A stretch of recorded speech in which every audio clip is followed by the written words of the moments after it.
So far, we've been told the returns agreements can't be agreed with individual countries because they've got the European Union to talk to.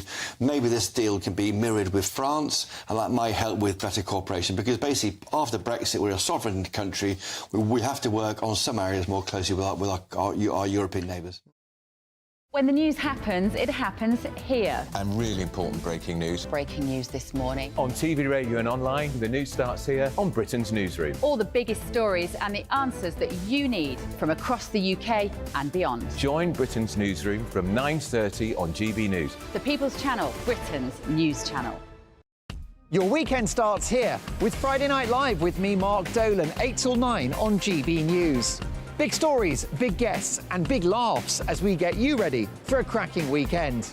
That's Friday Night Live with Mark Dolan. Fridays 8 till 9 on GB News. Bring your own drinks. The admission's free.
Good morning to you. It's 6 o'clock on Friday, the 16th of February. Today, People of Wellingborough have spoken for Britain. This is a stunning victory for the Labour Party and must send a message from Northamptonshire to Downing Street. a big win for Labour as the party seizes the constituency of Wellingborough, with the Tories losing the most by-elections now in a single parliament since 1960. Tories suffer double by-election defeat. A bad night for Rishi Sunak, while Reform UK has ways to be optimistic. 14 years of Conservative government have sucked the hope out of our country. There's a feeling that no matter how hard you work, you just can't move forward. In a double blow for Rishi Sunak, Labour overturns an 11,000 Tory majority to win the by-election in the constituency of Kingswood. Yes, I'm here in Kingswood, where it's been a dramatic old night and the drama is set to continue throughout the morning. A very bad night for the Tories, but some people are saying it's not as bad for the Conservatives as we first thought. I'll be finding out exactly what they mean by that, and also getting all of the analysis from people on the street here in Kingswood a little later in the programme. 14 years of Conservative government. The whole agenda has shifted ever leftwards. This is a Conservative party of big state, high tax, mass immigration. This is not a right-wing Conservative party. Political reactions fly in. Nigel Farage claims the Tories have shifted too far to the left. Jacob Rees-Mogg reflects on the Conservatives' double defeat. Why are we not inspiring Conservatives to turn out and vote? Also in the programme, an elderly couple are left in shock after receiving a letter from their local council attempting to force them out of their home to accommodate asylum seekers. We'll be speaking to them later on in the programme. And in the sport this morning, India continue to score runs against England in the third test. Christian Horner speaks at the launch of the new Red Bull F1 car, but doesn't say a lot about that allegation. And in heartwarming news, the young Richarlison fan who meets her hero. Good morning. Some of us will have a few showers today, but many places will stay largely dry and it is still going to be mild. I'll have the details shortly. Morning to you. I'm Stephen Dixon. And I'm Ellie Costello, and this is Breakfast on GB News.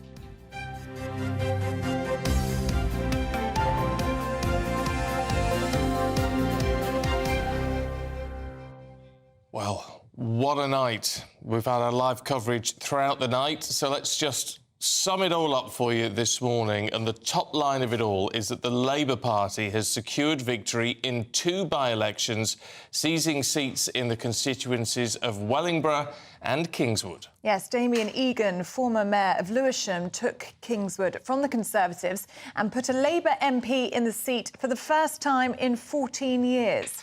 Well, Labour also took Wellingborough from the Tories in another landslide election victory for Sir Keir Starmer. Well, the Tories now have lost more by-elections in a single parliament than any administration since the 1960s. Well, let's go to both by-election locations. Our political editor, Christopher Hope, is in Wellingborough. Our South West of England reporter, Jeff Moody, in Kingswood. Let's go to you, Chris, first of all. I mean, we saw a huge swing to Labour, didn't we, away from the Tories in Wellingborough? That's right. Well, it's the biggest swing since 1994 here, away from the Tory party. Yeah, that's right. Jess Kitchen is the new MP here in Wellingborough, replacing Peter Bone, who left under somewhat of a cloud from Parliament when, after that report into his behaviour in Parliament, and then there was this is a recall by-election here in Wellingborough. That's right, a swing of 11.5% to Labour, a disaster for the Tory party, and it just shows, I think, how we can be talking a lot about Labour's woes in recent days over green policy U-turns and the rise of anti-Semitism in that party, and yet here in Wellingborough, it hasn't mattered at all in the by-election. And if I heard Jen Kitchen, the new MP for Wellingborough, speaking moments ago about the issue of potholes, and I think outside the Westminster bubble, these things matter. Basic services not working, and the Tory party has taken a massive drubbing here. And that was the sense from Jen Kitchen, wasn't it, that this was a victory won on local issues? That's right, local issues matter, and she says she's a 28-year-old young MP, a new generation of young people coming through in Parliament, and that's great news. And a really bad night for the Tory party. We should say here in Wellingborough how well Reform UK did. Their candidate was Ben Habib. The party was up to 10.4% from 0 last time in 2019. Reform UK, in its previous incarnation, the Brexit Party, didn't contest Wellingborough and didn't contest Kingswood. Nigel Farage, the leader then, stood down those candidates. So to go from 13%, forgive me here, 10.4% in Kingswood is extraordinary. And you're going to Jeff shortly, but in Kingswood I think is even more surprising because that by-election was called just 5 weeks ago, whereas the Wellingborough one has been signalled for many months. And if you're a challenging party like Reform UK, the big issue you've got is you don't know where voters live. The established parties know where people live. Not many people move house as much as that, so they can find them, knock on the door, say, please vote for us again. Reform UK don't have that. They have to try and rely on social media, an active ground operation, and to get to that, to where they've gone, is impressive, and that's the worry, I think, for Rishi Sunak. A big Brexit seat. Wellingborough, wasn't it, Chris? Quite a high percentage of people voted for Brexit. In some respects, people will say, well, they could be a little bit surprised that Labour, which is seen as sort of less pro-Brexit, I guess, even in these days, has done so well. Well, I think, Steve, that Brexit is fast receding as an issue. I mean, we do hear, don't we, from Sir Keir Starmer, he says they're not going to rerun that debate. The issue of sovereignty, the basic parts, the bits of Brexit aren't going to be touched if Labour win power. They'll try to get more closely aligned to Europe on some issues, try and make sure the border works better. But the issue of Brexit is going away, and I think it's a mistake really to think that can drive it in a way. People in areas like Wellingborough, they voted Brexit, but they've all moved on. They just want things to work for them. They want to be able to get a GP appointment or get treated in hospital. They want the roads to be fixed. And some of these issues, of course, particularly potholes, are not really the UK government's fault. That's down to councils. But frankly, they're all to blame. And that's why often in by-elections, the electorate do try and cock a snook, I think, at the ruling party. Christopher Hope there for us in Wellingborough. Thank you very much indeed. We cross over now to Jeff Moody, who's in Kingswood for us this morning. Good morning to you, Jeff. And what a night it's been there for Labour.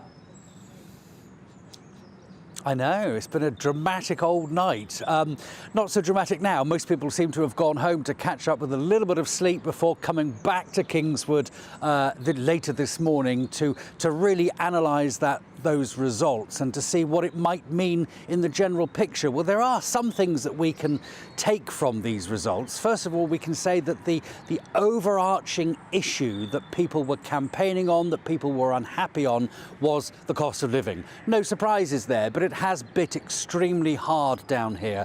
People have been telling me on the streets over the last few days that, you know, they have really struggled to find food to put onto their table, to pay their bills. They get a sense that there's very little hope. And Damien Egan, who won that decisive victory for Labour earlier on this morning, at around 2 o'clock this morning the results came in, was very quick to say that, you know, he really recognises that as the fundamental issue. We can also look at the role of Reform here. If Reform hadn't put up a candidate here, and if everybody that voted Reform decided to vote Conservative instead, two big ifs, of course, but if that had happened, we would be looking at a very different picture now. The Conservative Party would be back in power here in Kingswood.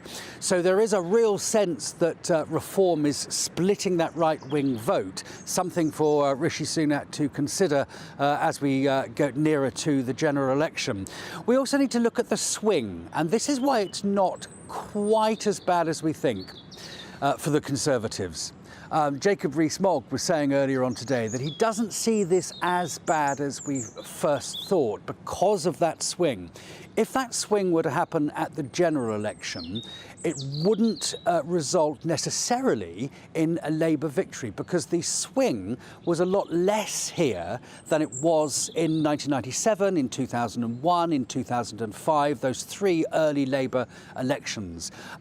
It wasn't as bad a swing to Labour, or good a swing to Labour, depending on your point of view, as those three elections.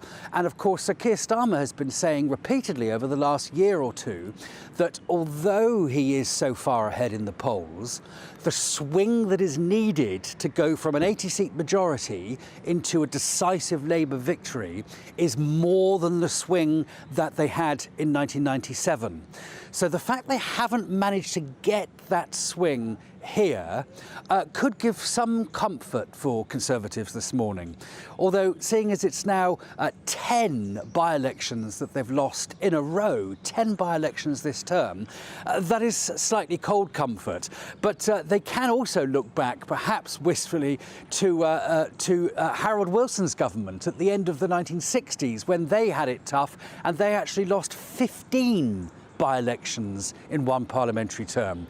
So it's not as bad as that for the Conservatives, although it is still bad.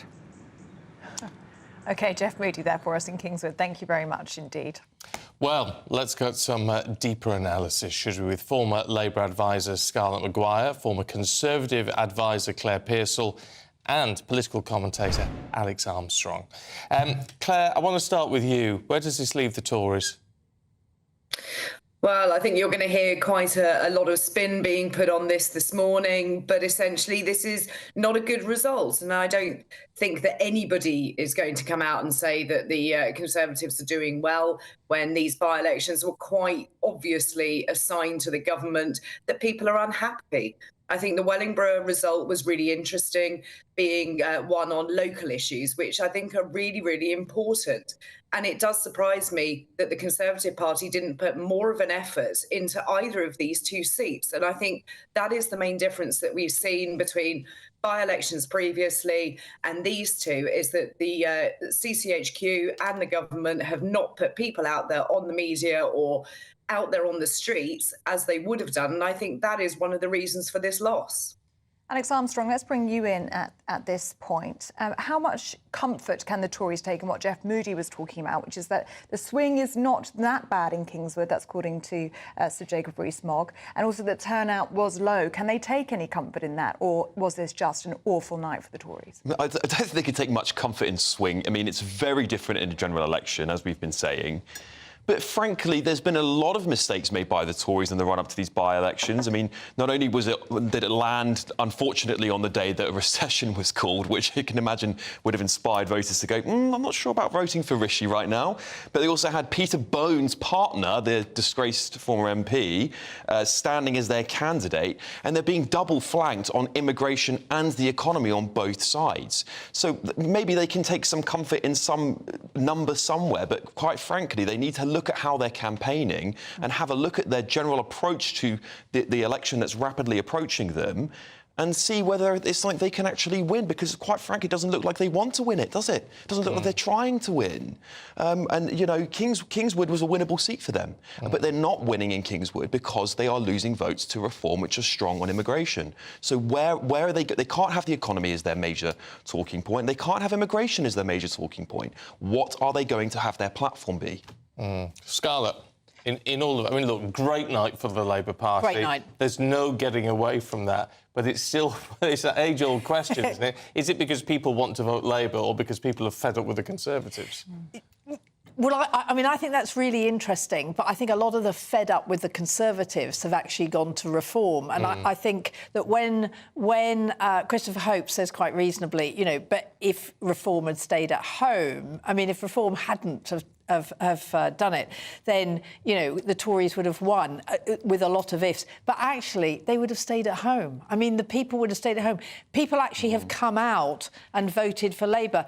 And basically, in both of these seats, it's absolutely clear that the Conservatives had given up, and they gave up from the beginning. They didn't even try. And you think, OK, just give up now. Give us a general election. That's what people are wanting. Let's just get it over with and see what's happening. And let's have a massive one. I mean, by-election after by-election after by-election, polling. People are fed up and they want to change. Can we just say quickly on this point about people coming out to vote, because this is a really important point, and it is obviously lower in a by-election. Labour only got 100 more votes in Wellingborough, so it's not a substantial change for Labour. Of course, they would have picked up some Tory votes because a few Labour votes wouldn't have come out here and there, but we're not seeing a substantial growth in the Labour vote from their previous result. What's happening is that disillusioned Tory voters aren't showing up, which is going to hand the Labour Party quite a lot of seats, particularly if this is repeated in a general election. Well, that's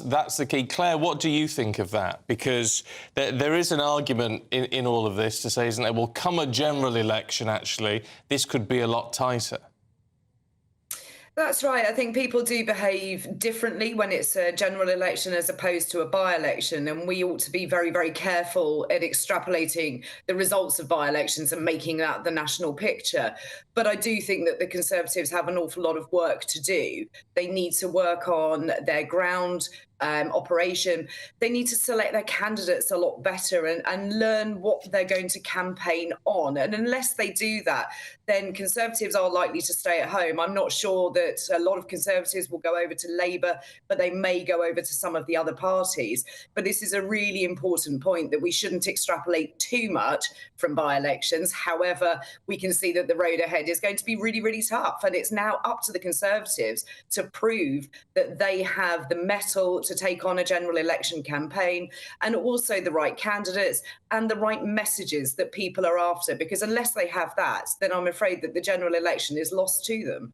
I mean, alarm bells are going to be ringing in Tory high command, isn't it, Claire? I mean, what do you think Rishi Sunak could possibly come out and say? Because to so many people, they're going to feel like they're going to have nothing new to offer, and we're in an election year.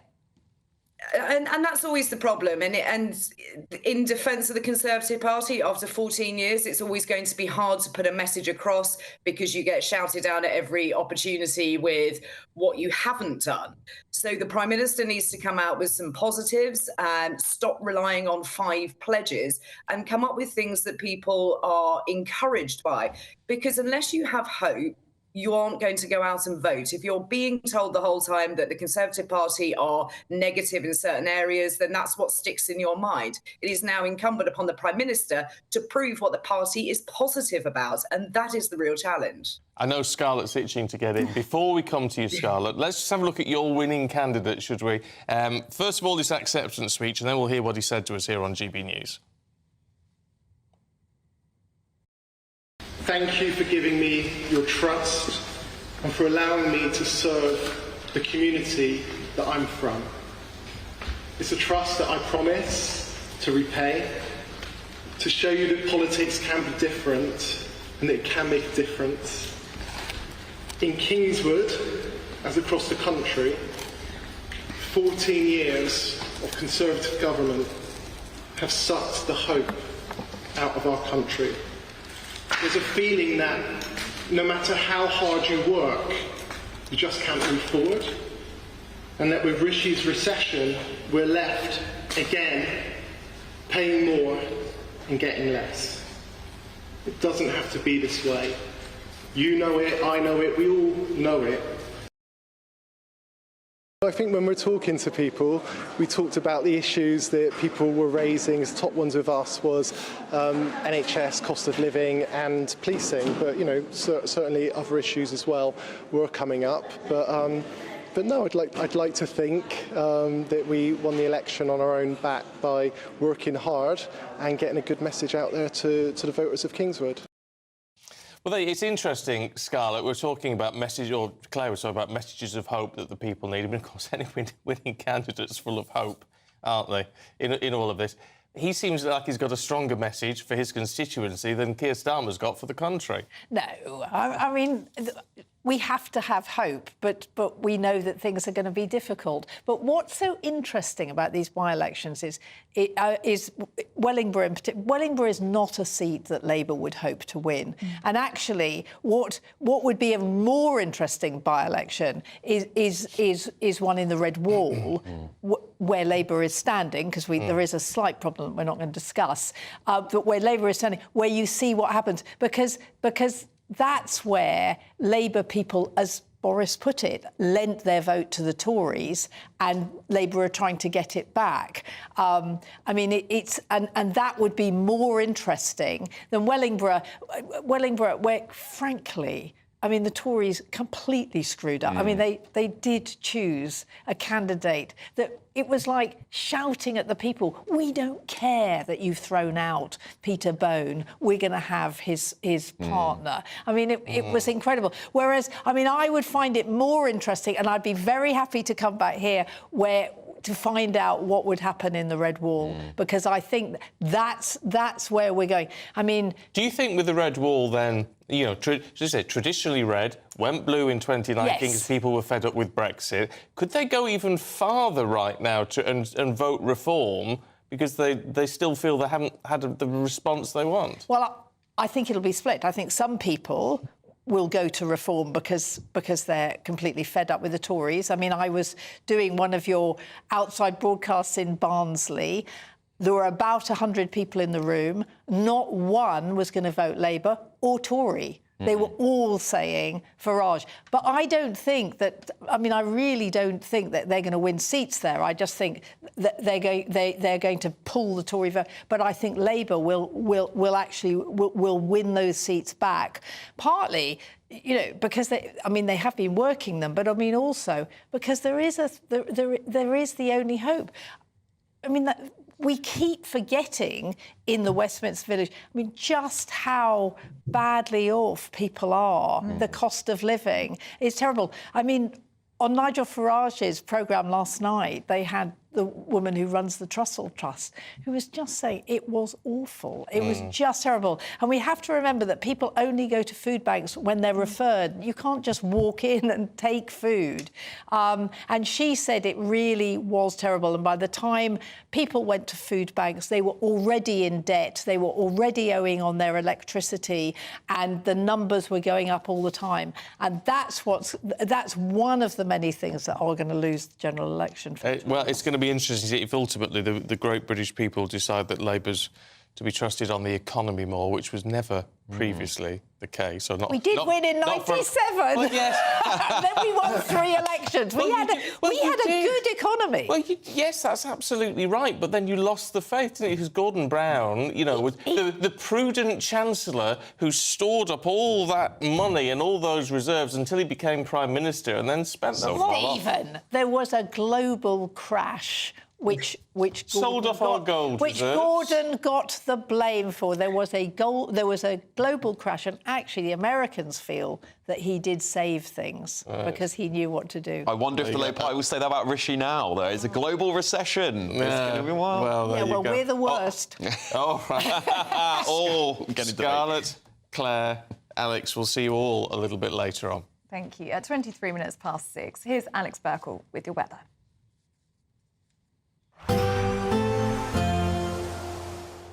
Hello, very good morning to you. Alex Burkill here with your latest GB News weather forecast. It's going to stay mild as we go through the next few days, and for most of us it's actually going to be quite dry today. Yes, there are a scattering of showers across parts of northern England, Wales, and also into Scotland, Northern Ireland, a few showers likely here. But across southern counties I'm expecting it to stay mostly dry today, and there will be some decent sunshine too. Like I said, it's pretty mild, although temperatures won't be quite as high as they were yesterday. They're still going to be several degrees above average for the time of year.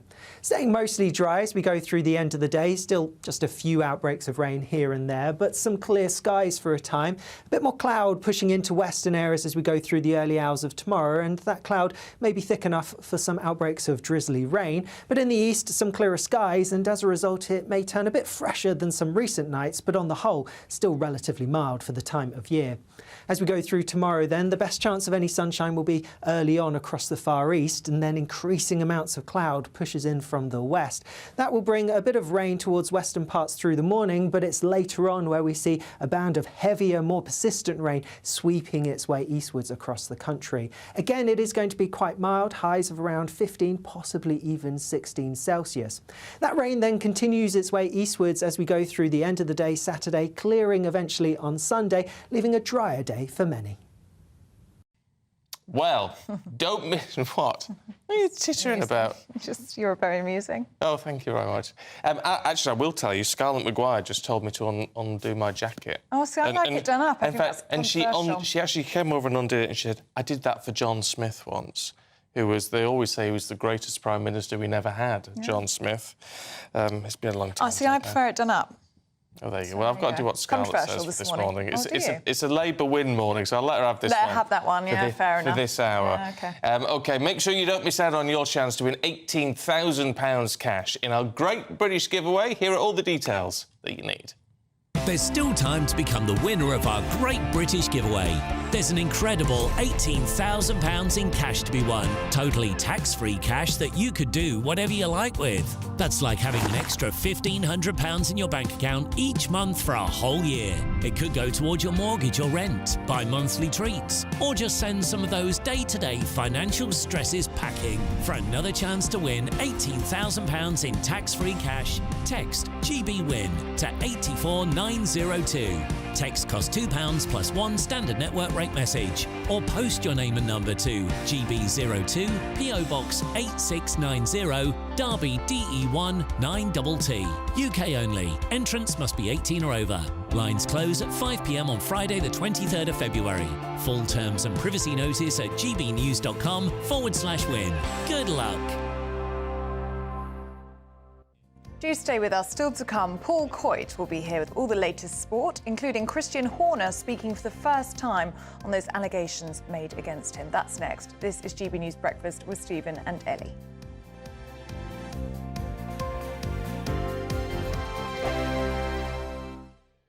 Lee Anderson's Real World, Fridays from 7 p.m. Dr. Jane Jones, who's the clinical lead for Care After Combat. Yep. Jane, thanks for coming. And just tell me a little bit about your organisation. What do you do? OK, well, thank you for having me here so we can talk about Care After Combat. So we are an organisation, a charity, who work into the prison system, working with military veterans who've somehow got involved with the justice system and... So there's quite a high population of ex-servicemen and women in our prisons. Why is that, do you think? So 2014, the government did a review of who was resident in UK prisons, and what they found were that military veterans are the highest occupational group, and this obviously raises some concerns. Yeah. So the government wanted to do something about that, and so they supported Care After Combat initially, just as a scoping exercise, really, to see if there was any way we could help these men and women actually, you know, understand the problems that led to offending behaviour and go on to lead successful lives. So what sort of offending behaviour are we talking typically for people that's in prison that's actually served in our armed forces? Primarily, it's violence. Yeah. So that is the highest offence that we work with. Okay. But of course, the military, as with everybody else, it's the full range of offending behaviour. OK, so we're in a pub, Jane, Dr Jane, and I guess for some people, you know, the odd tip of alcohol is good, a bit of fun of a weekend, relax, let your hair down. But for some people, alcohol is not always their best friend, and I guess that plays a part in some of your veterans that end up inside. Absolutely. So, speaking from my own experience, a good 2/3 of the people I work with have some kind of mental health problem or mental health difficulty, struggling to either adapt into civilian life or with some of the traumas they've experienced during service. People might self-medicate with alcohol to manage some of those thoughts and feelings.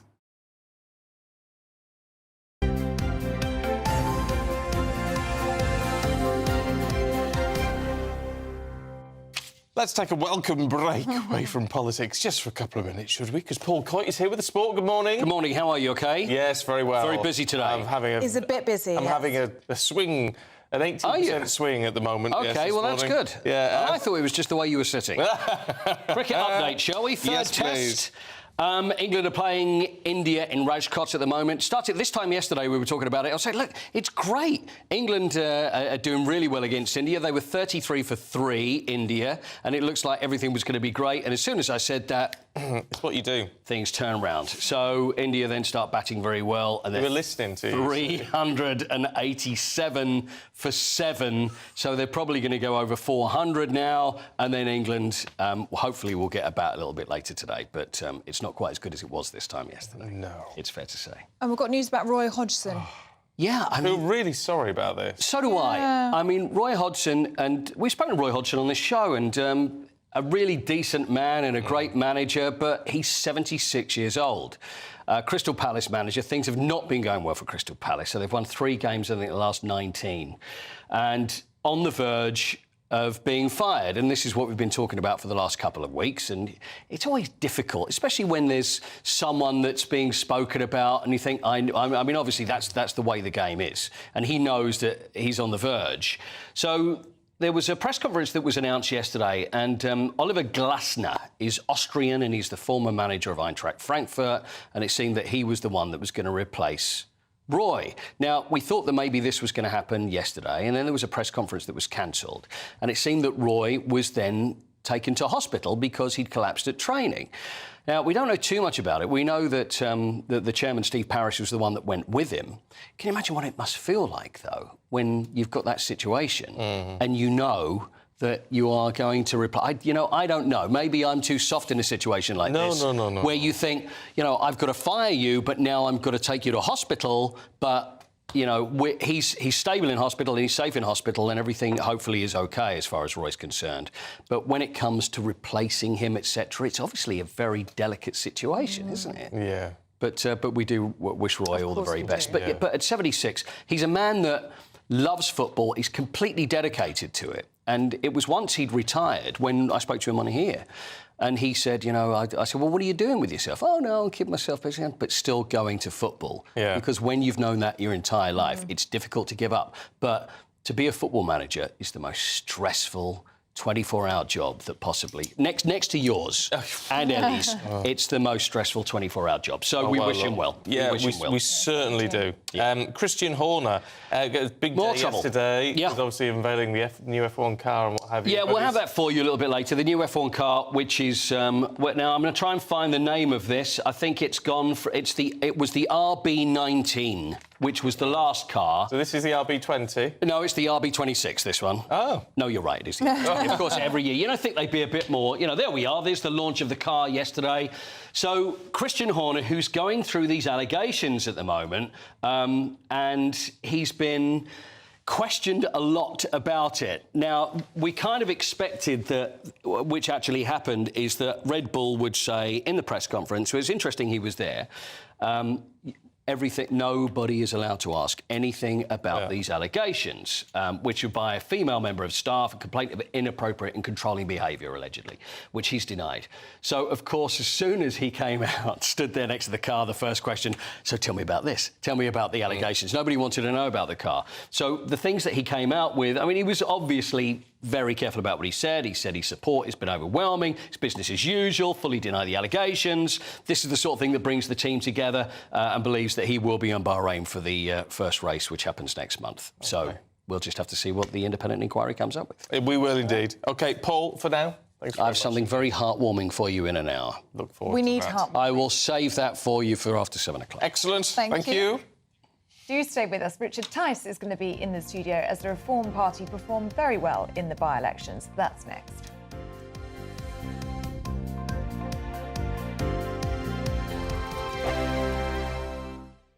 The Camilla Tominey Show, Sunday mornings from 9:30. Questions to be answered, and there seem to be a significant amount, does once again point its way to a public inquiry into exactly what happened in this case. Starmer's called for that. Would you call for that too? I certainly think that first of all, there's one thing that's happening now. The NHS have to order an independent inquiry. That's been done. So they've got to look at all the whys and wherefores of what happened with this man. If it appears that we're not getting sufficient depth and breadth to this, then I think having an inquiry with all the powers that brings would be extremely advantageous. What I don't want is some long-winded inquiry that will take years, by which time other people will have been put at risk and maybe other lives have lost. We know what the problems are here, Camilla. Law's been passed on this. This is all about making sure on the ground we implement the highest degree of monitoring in order to ensure the safety of the public. Has care in the community failed? I mean, it seems oxymoronic to say that it's care in the community in this case. We know that the number of psychiatric care beds has been slashed from 52,000 back in 2001 to 24,000 now.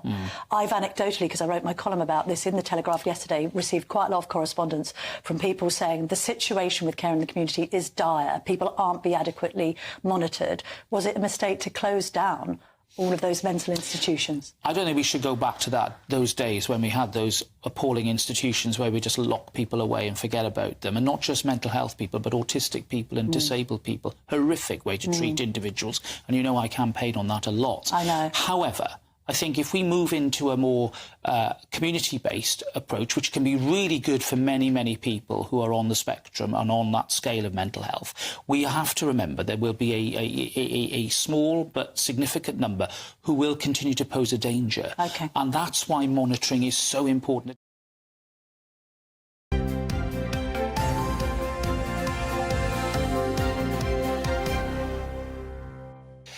It's 6:35. Right. It's been a very interesting night with the by-elections, and one party that has done surprisingly well, getting 10% of the vote in Kingswood, I think, 10.4 in Wellingborough, was the Reform Party.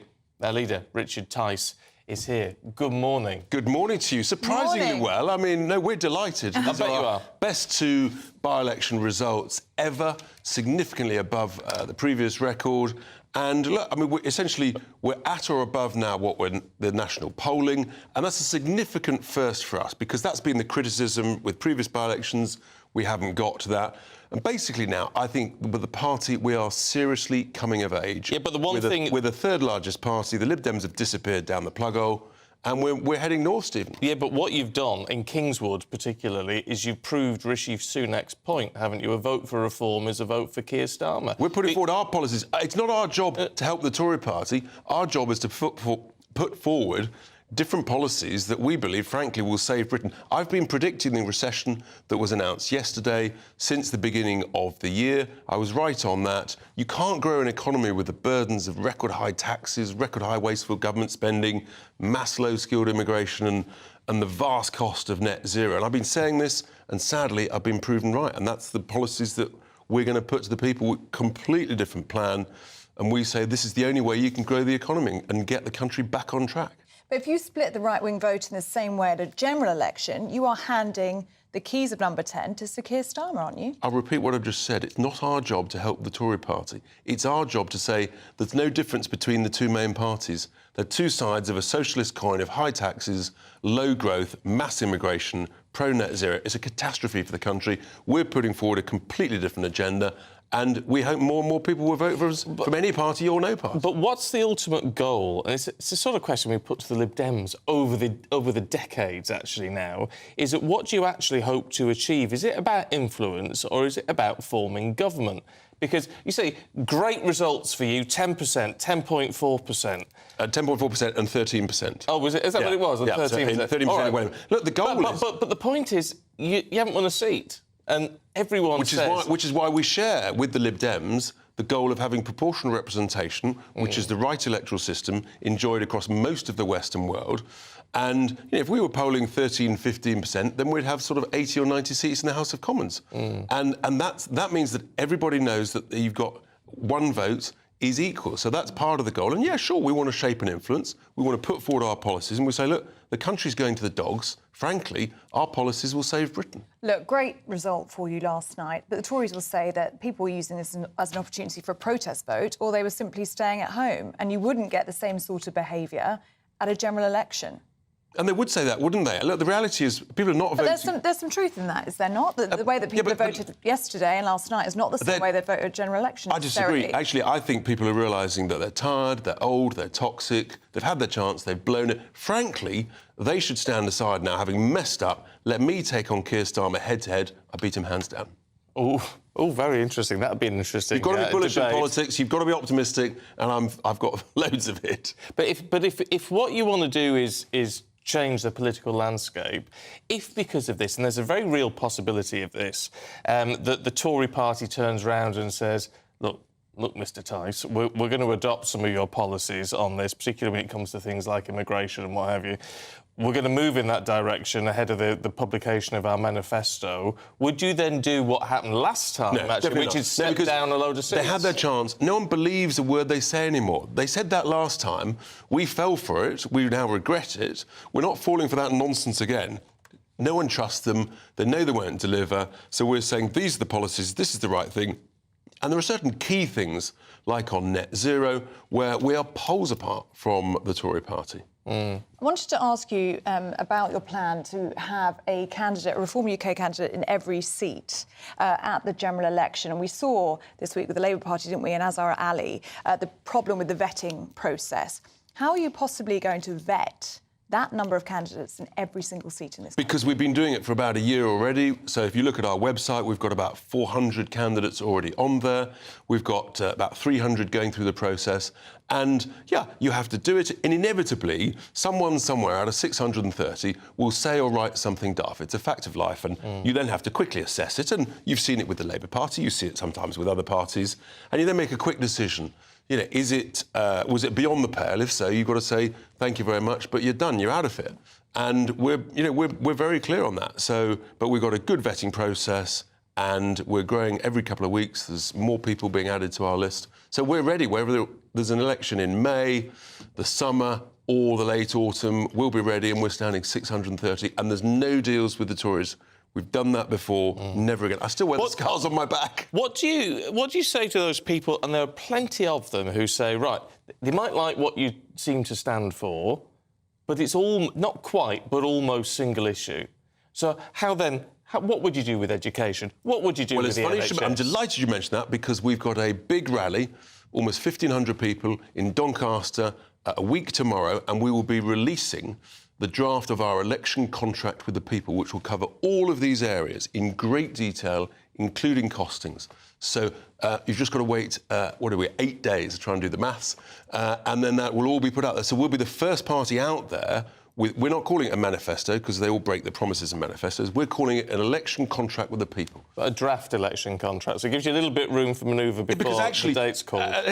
No, because it's a good thing. That's what you do in business. You have a working draft, you send it out to the team. What do you think? Do you like this, and that? You've got that wrong, this right. And that's a very business-like way of doing it. All right, well, in terms of that business, you did say, it's costed. Is it absolutely costing? Because it's one thing we keep hearing from Labour, because they've fallen foul of this before. Yes, our manifesto will be fully costed. Yeah, ours is costed. We've got a range of economists and advisors on it. And look, different economists would disagree. And sometimes it depends which models you do. Do you use the HM Treasury model, or do you use different models? We're looking at a range of stuff. So people agree with some of the numbers, they'll disagree with other of the numbers. But in a sense, by doing it as a working draft, that's actually a good thing. You're saying, look, we're not perfect, but at least we're putting it out there, and then people can comment which bits they like and which they don't like. Yeah, let the people decide. Absolutely. Well, that's what democracy's about. We're all for that at GB News. That's for sure. Richard Tice, really good to see you. Thank you very much indeed. Indeed. Yeah, let us know what you think of Reform's performance last night. Indeed, the Tories and Labour as well. GB Views at gbnews.com. Yeah, all right. Let's go through some of the papers this morning, see what's making the list. We're joined this morning by political commentator Andy Williams and also former special advisor to Michael Gove, Charlie Rowley. Good to see you both this morning, gents. What are we starting with this morning? I haven't got. Well, I think we'll. Let me pin the by-election is still out. There's only one place to start. Yep. On the back of that interview, it's a fascinating interview with Richard Tice. I'm getting to know Richard quite well. We keep seeing each other in these kinds of environments. But the interesting thing is, you're absolutely right, Ellie. To your point, there's a real choice for people at the general election. People do vote differently in general elections, I think, and. People, who decided to stay at home during these two by-elections, the turnout was incredibly low. So I think, there is... But it always is, Charlie. It always is. Exactly, which is why I don't think there's a clear picture that's emerging for all of the celebrations that are taking place. The turnout was still incredibly low, so it's still all to play for. But if you are in Kingswood, as you say, if you vote Reform, you do get Labour. So I think, people will have to really ponder over that decision and think about what they're going to do when the next general election comes. What is Rishi Sunak possibly going to come out and say, do you think, this morning? I mean, what can he say? He's thrown everything at this. He's had 14 years. Well, they've had 14 years. I suppose, but in a sense, he hasn't thrown everything at this. They've not really pushed and campaigned in these seats, have they? Well, I think you've got to take into account everything. So the context of the by-elections, how they've come about, haven't been easy. So if you have a former government minister, so in the case of Chris Skidmore, who resigned, critical of the government, critical of the Prime Minister, that's not going to be particularly endearing to his electorate to go out and then vote Conservative again, I wouldn't have thought. Similarly, in Wellingborough, if you have an MP that is facing a series of allegations, the idea that people are then going to sort of rally around and come out, you may as well. Rally around his partner. Yeah. Was that a stupid decision? Well, I think it was. Look, I think she's a local councillor, so she's got her own right to be a local candidate. But whether it's the right decision or not is a terrible decision. Obviously, a terrible decision. And I think Charlie says there's not a clear picture emerging. A very clear picture has emerged, which is people are fed up, sick and tired of the Tories after 14 years. This is a disastrous night for them. Let's be clear, it's an absolute disaster. They've been thrashed, particularly in Wellingborough, a really, really safe seat. And yes, a bad candidate, absolutely, no doubt about that. They have been thrashed. And Richard just now said that the Tories are tired and old and toxic. And I think that is a very settled view of the British people now, is that they're fed up with them. Well, I'm neither tired, old or toxic, I don't think, but I'm still here sort of trying to make light and analyse the actual results in total. But I think, look, the circumstances in which the by-elections came about is never helpful for the government. The Prime Minister will obviously have to come out later on, either today or over the weekend, to say that by-elections, the same old lines, by-elections never go well for sitting governments. Of course. There's still a lot of work to do. But this is the first time that any sitting government has lost... What, is it 10? 9 by-elections in one parliament. Yeah, I mean, that's a pretty grim picture, isn't it, Andy? Really grim picture, massive swing, and I can't remember how many, how much the majority has been diminished since 2019. Lots of seats lost, and I know that there have been MPs on all sides of the House who have, for various reasons, had to resign or whatever. But no, it's a really, really, really bad picture. The polling is terrible. I think what's interesting, by the way, is that all of the polls which show that the Conservative vote is continuing to diminish, they've kind of been proved right. The polling really held up last night, with Reform as well. on 10 to 13%. Yes, but also the Labour vote didn't increase by much, did it, in real terms? I mean, you talk about the turnouts and all the rest of it, but I don't know which seat it was. I don't know if it was Kingswood or Wellingborough, but the Labour vote was up by 100. Right, but, I mean, it doesn't matter, because the point is that if you've got 10% of people going to Reform, that is a massive problem. And, you know, Richard's right, Reform are going to have a huge impact on this election. If you have 10% of voters going from Conservative to Reform, that's enough to totally turn the election. And actually, you know, 44% in Kingswood there is a great result for Labour. So obviously, over the next few days, what you'll hear is there's no great enthusiasm for Keir Starmer, nobody's pro-Labour, it's an anti-Conservative vote. Well, actually, that's what lots of people said in 1997. Labour got a majority of 166, and I think, honestly, Labour are going to go into expectation management mode now, but I think we're on course for exactly the same result. OK. Charlie? Yes. What's the... Sorry, it's well, it was, you know, it's the same old stuff that you'd hear, as you'd expect to hear, I should say. So, look, I don't think that's the case. I think, look, you know, if you just go back to those figures, you were just showing the infographic on your screens there, where you're right. In Kingswood, you know, I think the winning candidate had just over 11,000 votes. You know, they came second or a third, just with 18,000 votes at the last general election, just demonstrating that you can win on an absolutely decimated turnout by the local electorate. And it will just be, I think, in a general election campaign, when there is a real choice to be made, when both parties are going hammer and tongs at each other about what their priorities are and what they can deliver, it will be a very, very tough choice. Why didn't the Tory party fight these seats strongly? Why wasn't there a three-line whip to get up there and campaign? Well, I think they've just given up. I think it's always going to be difficult, as I said before, in the circumstances in which the by-elections have come about, and you don't just give up normally, especially because of the message that then sends and the optics. Yeah. Well, I think I wouldn't say that they've given up. I mean, I'm sure there's been lots of people that have worked there very incredibly hard. In fact, I know there would have been people. Charlie, don't you think it's the case that, if we're honest, the majority of cabinet ministers, of senior people in the Conservative Party, in the heart of hearts, they know it's game over, and that's why they're not bothering?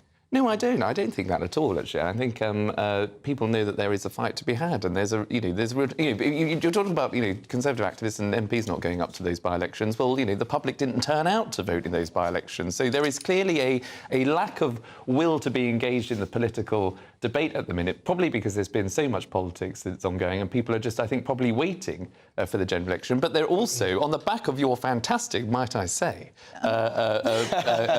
interview and your People's Panel with the Prime Minister on Monday night, the poll that came out of the back, these were undecided voters, Stephen. And they came out, and I was listening to the interviews on the back of your brilliant hosting with Chris Hope afterwards, who said that they were still undecided, that they still didn't actually think that the Prime Minister had done badly, but they still weren't convinced that, this is all terrible. Some people thought he did better than they expected. Well, on the straw poll, 50% said they would vote Conservative. And there you are. But it's going to be interesting to see when and if Keir Starmer agrees to do one, what the straw poll... Because I think partly it's the being in the sphere of a leader like that, and it's quite swaying. Yeah, and I think, look, I mean, the general election campaign will be a huge test for Labour and for Keir Starmer, because the obvious question that lots of voters will ask, particularly people who are on the fence, will be, well, what's your offer? And I really do believe that people are fed up of this government, but that doesn't mean they're necessarily going to put their tick in the Labour box. And so there is a big job to be done for Starmer and his team to persuade people that they should vote Labour, but also tell people what it is that a Labour government will offer. Because actually, as we know, if you ask people what is it that Labour will do, people don't really know. And so that's why something like, But then we don't know with the Tories either, do we? I mean, the Daily Mail saying this morning, be bold and go for big tax cuts, Mr Hunt. Well, we don't know. I mean, the PM on Monday was sort of trying to indicate that he wanted to talk about tax a lot, which would indicate the tax cuts are on the way, but they do seem to be toing and froing on this issue. Well, I think what they've got to do is certainly position themselves to look as though that they're dealing with the economy in the right way. So inflation has obviously come down. Yes, there were some figures out yesterday that showed that over the last 3 months, at the back end of last year, that the UK went into a recession. I think that is widely accepted that is sort of old news, as it were. It's just, that's just because of the way in which interest rates are up, inflation is coming down, and the economy is starting to grow. We'll get those new figures in a couple of months' time.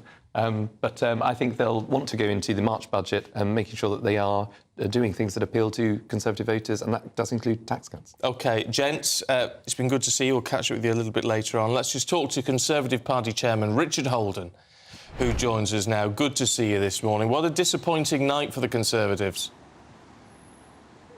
Yes, no, a disappointing result for us this evening. And then overnight, obviously I want to see us win every election possible. Yes, I know our candidates, fought really hard during the campaign, but a disappointing result overnight. I wanted to ask you about the really safe seat of Wellingborough and the choice of candidate there, the girlfriend of the disgraced former MP Peter Bone. Do you regret that decision to choose her as your candidate? Because it looks as though, really, the Tories didn't care. Well, I think, actually, in the end, we're a democratic organisation, and the local people, the local members there, made that selection. She got 70% in their first round of their selection for that result. It's their choice at the end of the day in the final analysis who's our candidate.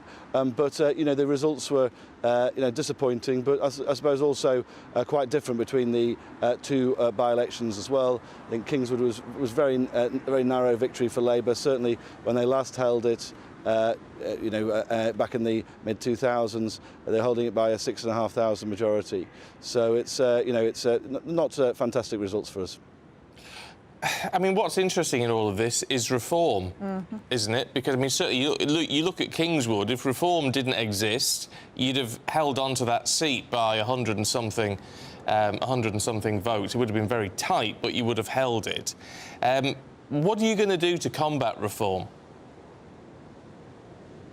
I think it's quite a disappointing result for reform. I always remember being back on the by-election campaigns with reform's predecessor, UKIP, back in the 2010s. When in Rochester or in Clacton, they were getting 45-50% of the vote in some of these by-elections with with better turnouts than these ones. So I'd say on that, if you're polling 10% on a 35% turnout, I think and also the assumption you're making in your question is that everybody who voted for them came from the Conservative side of things. I'm not sure that's strictly true either. So, disappointing results for us overnight.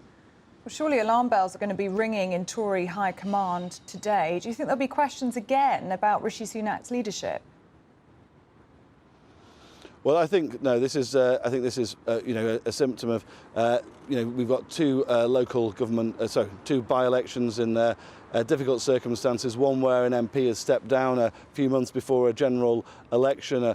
Another where an MP has been forced out. I think the circumstances of both of these by-elections are certainly not ideal for us. But I think we've put up a good fight with some good candidates, and you can see the quite different results there between Kingswood and Wellingborough as well. What though, a lot of people will look at this and go, "Why is the government limping on? Call an election." Well, I think the last thing the people of Kingswood, for example, or Wellingborough wanted was to have another election. We saw that even in the recall petition in Wellingborough only got 13% support. Well, they might not want another election, but the country probably does. Well, I mean, by-elections are an opportunity for people to they know they're not changing the government of the country during that period. It's pretty clear at the moment. We've seen over the last week or 10 days that Labour have no plan for the country.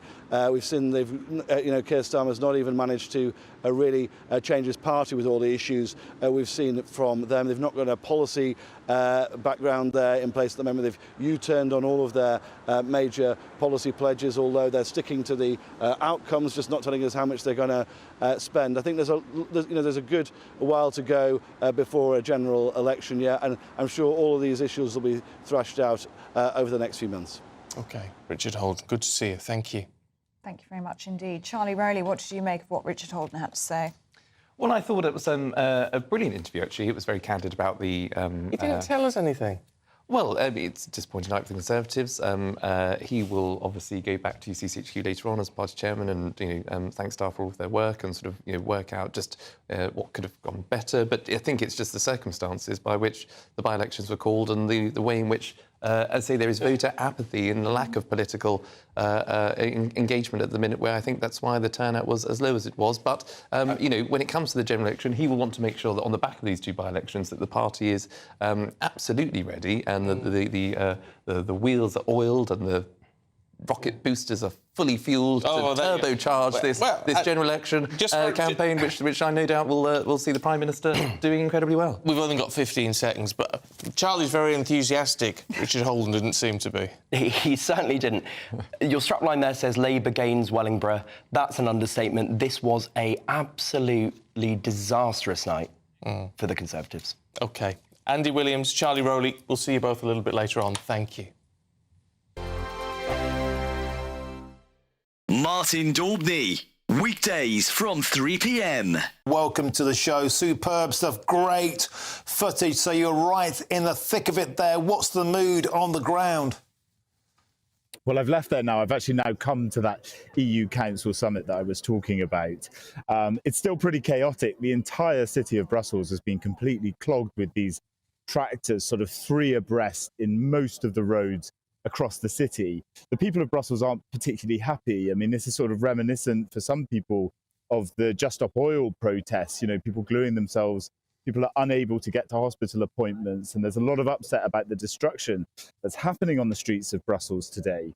But on the other side, there's also the protests, which the farmers are saying that EU green laws simply are not able to fit with what they need to do to keep their businesses going. And just before the protests happened, we saw the European Commission actually make some concessions to the farmers' protests.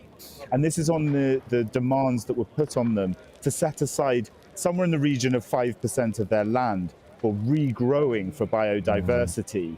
A lot of the farmers have said that's not possible, and the European Commission has said that they can delay that coming in. So they have won a small concession with these protests. And Jack, there's a feeling as well, a huge dissatisfaction that the European Union has managed to find 50 billion euros in aid to send to Ukraine, and yet farmers in particular are on the receiving end of net zero targets, taxation on diesel and endless red tape. So many farmers, Jack, saying they're measuring ditches to see if they have to drain them or not. There are minimum requirements on the width of battery hen enclosures, endless red tape. As Jeremy Clarkson pointed out in Clarkson's farm in Britain, they've simply had enough and they're shouting, Ursula von der Leyen, we are here.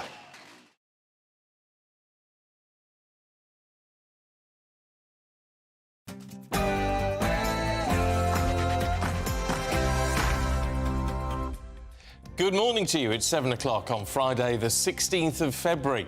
Today, people of Wellingborough have spoken for Britain. This is a stunning victory for the Labour Party and must send a message from Northamptonshire to Downing Street.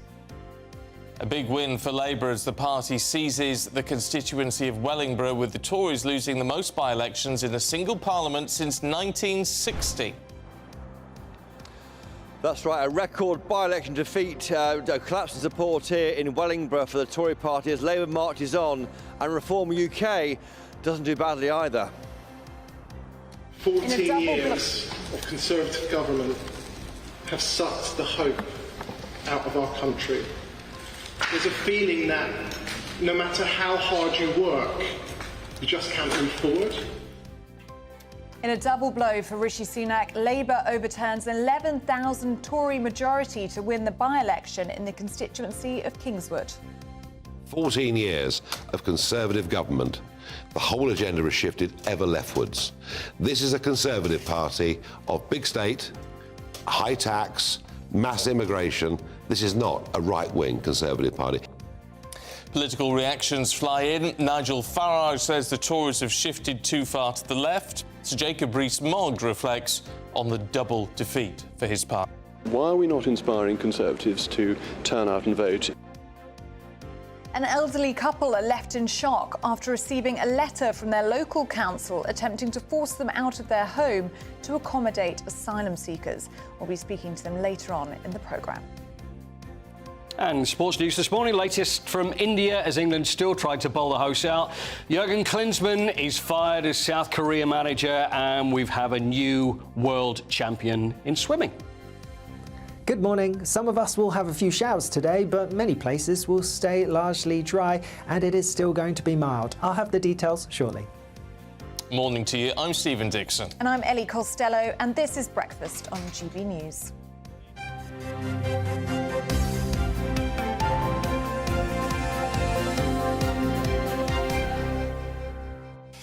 Well, what a night for the Labour Party. They've secured victory in 2 by-elections, getting seats in the constituencies of Wellingborough and Kingswood. Damien Egan, former mayor of Lewisham, took Kingswood from the Conservatives and put a Labour MP in the seat for the first time in 14 years. Labour also took Wellingborough from the Tories in a landslide election victory for Sir Keir Starmer. The Tories now have lost more by-elections in a single parliament than any administration since the 1960s. Well, let's talk to our political editor, Christopher Hope, who's in Wellingborough for us this morning. Where, I mean, the swing there, Christopher, was almost sort of in the record books, wasn't it?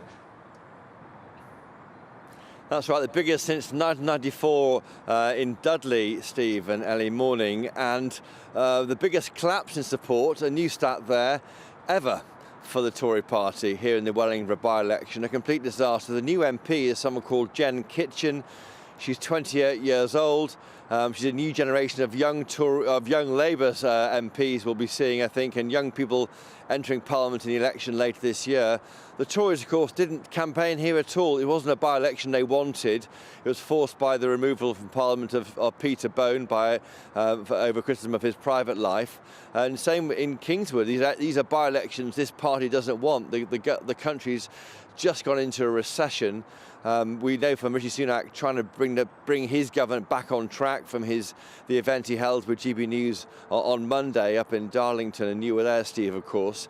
They're trying to say, look, don't risk it with Labour, stick with the plan, we're getting there. Sadly, the people of Wellingborough weren't listening, and I was listening closely to what Jen Kitchen was saying in her remarks after she won, and she was saying all people care about here a lot of the time is potholes. Why can't they be fixed? The government would say that's not our fault, that's a council issue, but of course someone's got to take the blame, and often people blame the people in charge. That's the Tory party in charge for 14 years, and they're coughing the blame for failures across the board. I mean, you heard Richard Holden now on the programme moments ago saying that, you know, there is a long way to go to the election, and they're trying to make sure people don't want to risk what they see as a turnaround story with the UK economy eventually. We're not there yet, of course. But will people give them the chance? And increasingly, I think, electors are turning off from what the Tories are saying. And Chris, the other big story of the night was the performance of Reform UK, 13% of the vote in Wellingborough. That's right, Ellie, and that's an extraordinary result if you think that this party, Reform UK, didn't exist at the last election. Its forerunner was called the Brexit Party. That party didn't contest Wellingborough in 2019, and they went from 0 to 13%, which is a lot. Again, in Kingswood, up to 10.3%. This time, in last year's by-elections, the best they did was 5.4% in Tamworth. So they've doubled how well they did last year. And you heard Richard Tice on the programme there saying he wants to be the opposition leader to Keir Starmer as Prime Minister. I think we're some way off that, but it shows the ambition of this party. It sits to the right of the Tory party, as Nigel Farage was saying in our reporting there. Farage would be saying, well, this shows that the Tory party isn't right-wing enough to win those supporters. The Tories would say we've got to appeal to across the board to middle ground voters to win power. They can't lurch to the right where Reform UK are. So they're being pulled left and right and falling down in between the two stools at the moment, the Tory party. And it's hard to see where they go from here. But Reform UK certainly, just to let you know how they do it, the main parties have, of course, they know where voters live. They know where they can knock them up, find out where they are, ring the doorbell, check they're going to vote for that party again this time round. Reform don't have any data. They turn up at these seats and they try and find the voters. And to get to 0 to 13% in Wellingborough is a good result for them. They would definitely say.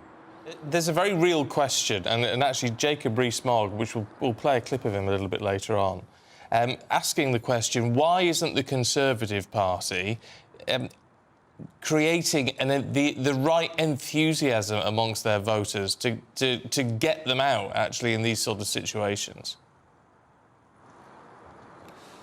Well, I think, Steve, there's quite a defensive message coming from the Tory party. They're just saying, look, we can do this, don't risk it all with Labour. And they would point to the U-turn by Keir Starmer last week on green spending if they win power. The big problems this week they've had with the rise of allegations of anti-Semitism in the party. They'll look at those points and say, look what you're voting for. Look at the party that is flip-flopping around as a leader in Keir Starmer. Look at what's behind the scenes. If you lift up the stone, what's in there? What do people really think about Jewish people in the Labour Party? That's what they'll be saying. But I think people in the country are also saying back to the Tory party, look, you've had 14 years. It's time for a change, and that's what I think that's the problem they've got, is how can they get them to listen? The idea is to get Rishi Sunak out and about, meeting with people, as we saw with our event in Darlington, and more of that will be coming from the Tory party. Will that be enough, though, to sway the vote? OK, Christopher, thank you. Well, Jeff Moody is in Kingswood for us now. Very good morning to you, Jeff. And what a night for Labour, and also what a night for Reform UK. Absolutely. They're looking increasingly like they'll become the kingmakers, don't they? It's very interesting to note that if Reform had not fielded a candidate here, and if everybody that voted Reform had in fact voted Conservative, then the Conservatives would have won here. It would have been a very different story. So it is certainly a case that it is splitting the right-wing vote considerably, and will be an increasing headache for Rishi Sunak as we go through this election year. Well, this is the 6th largest Conservative majority that has managed to be overturned by Labour in a by-election since the Second World War. Staggering results. But if you drill down on those results a little, it does make very interesting reading. The Conservatives' share of the vote fell from 56% in the 2019 general election to 35% now. So that's a fall of 21%.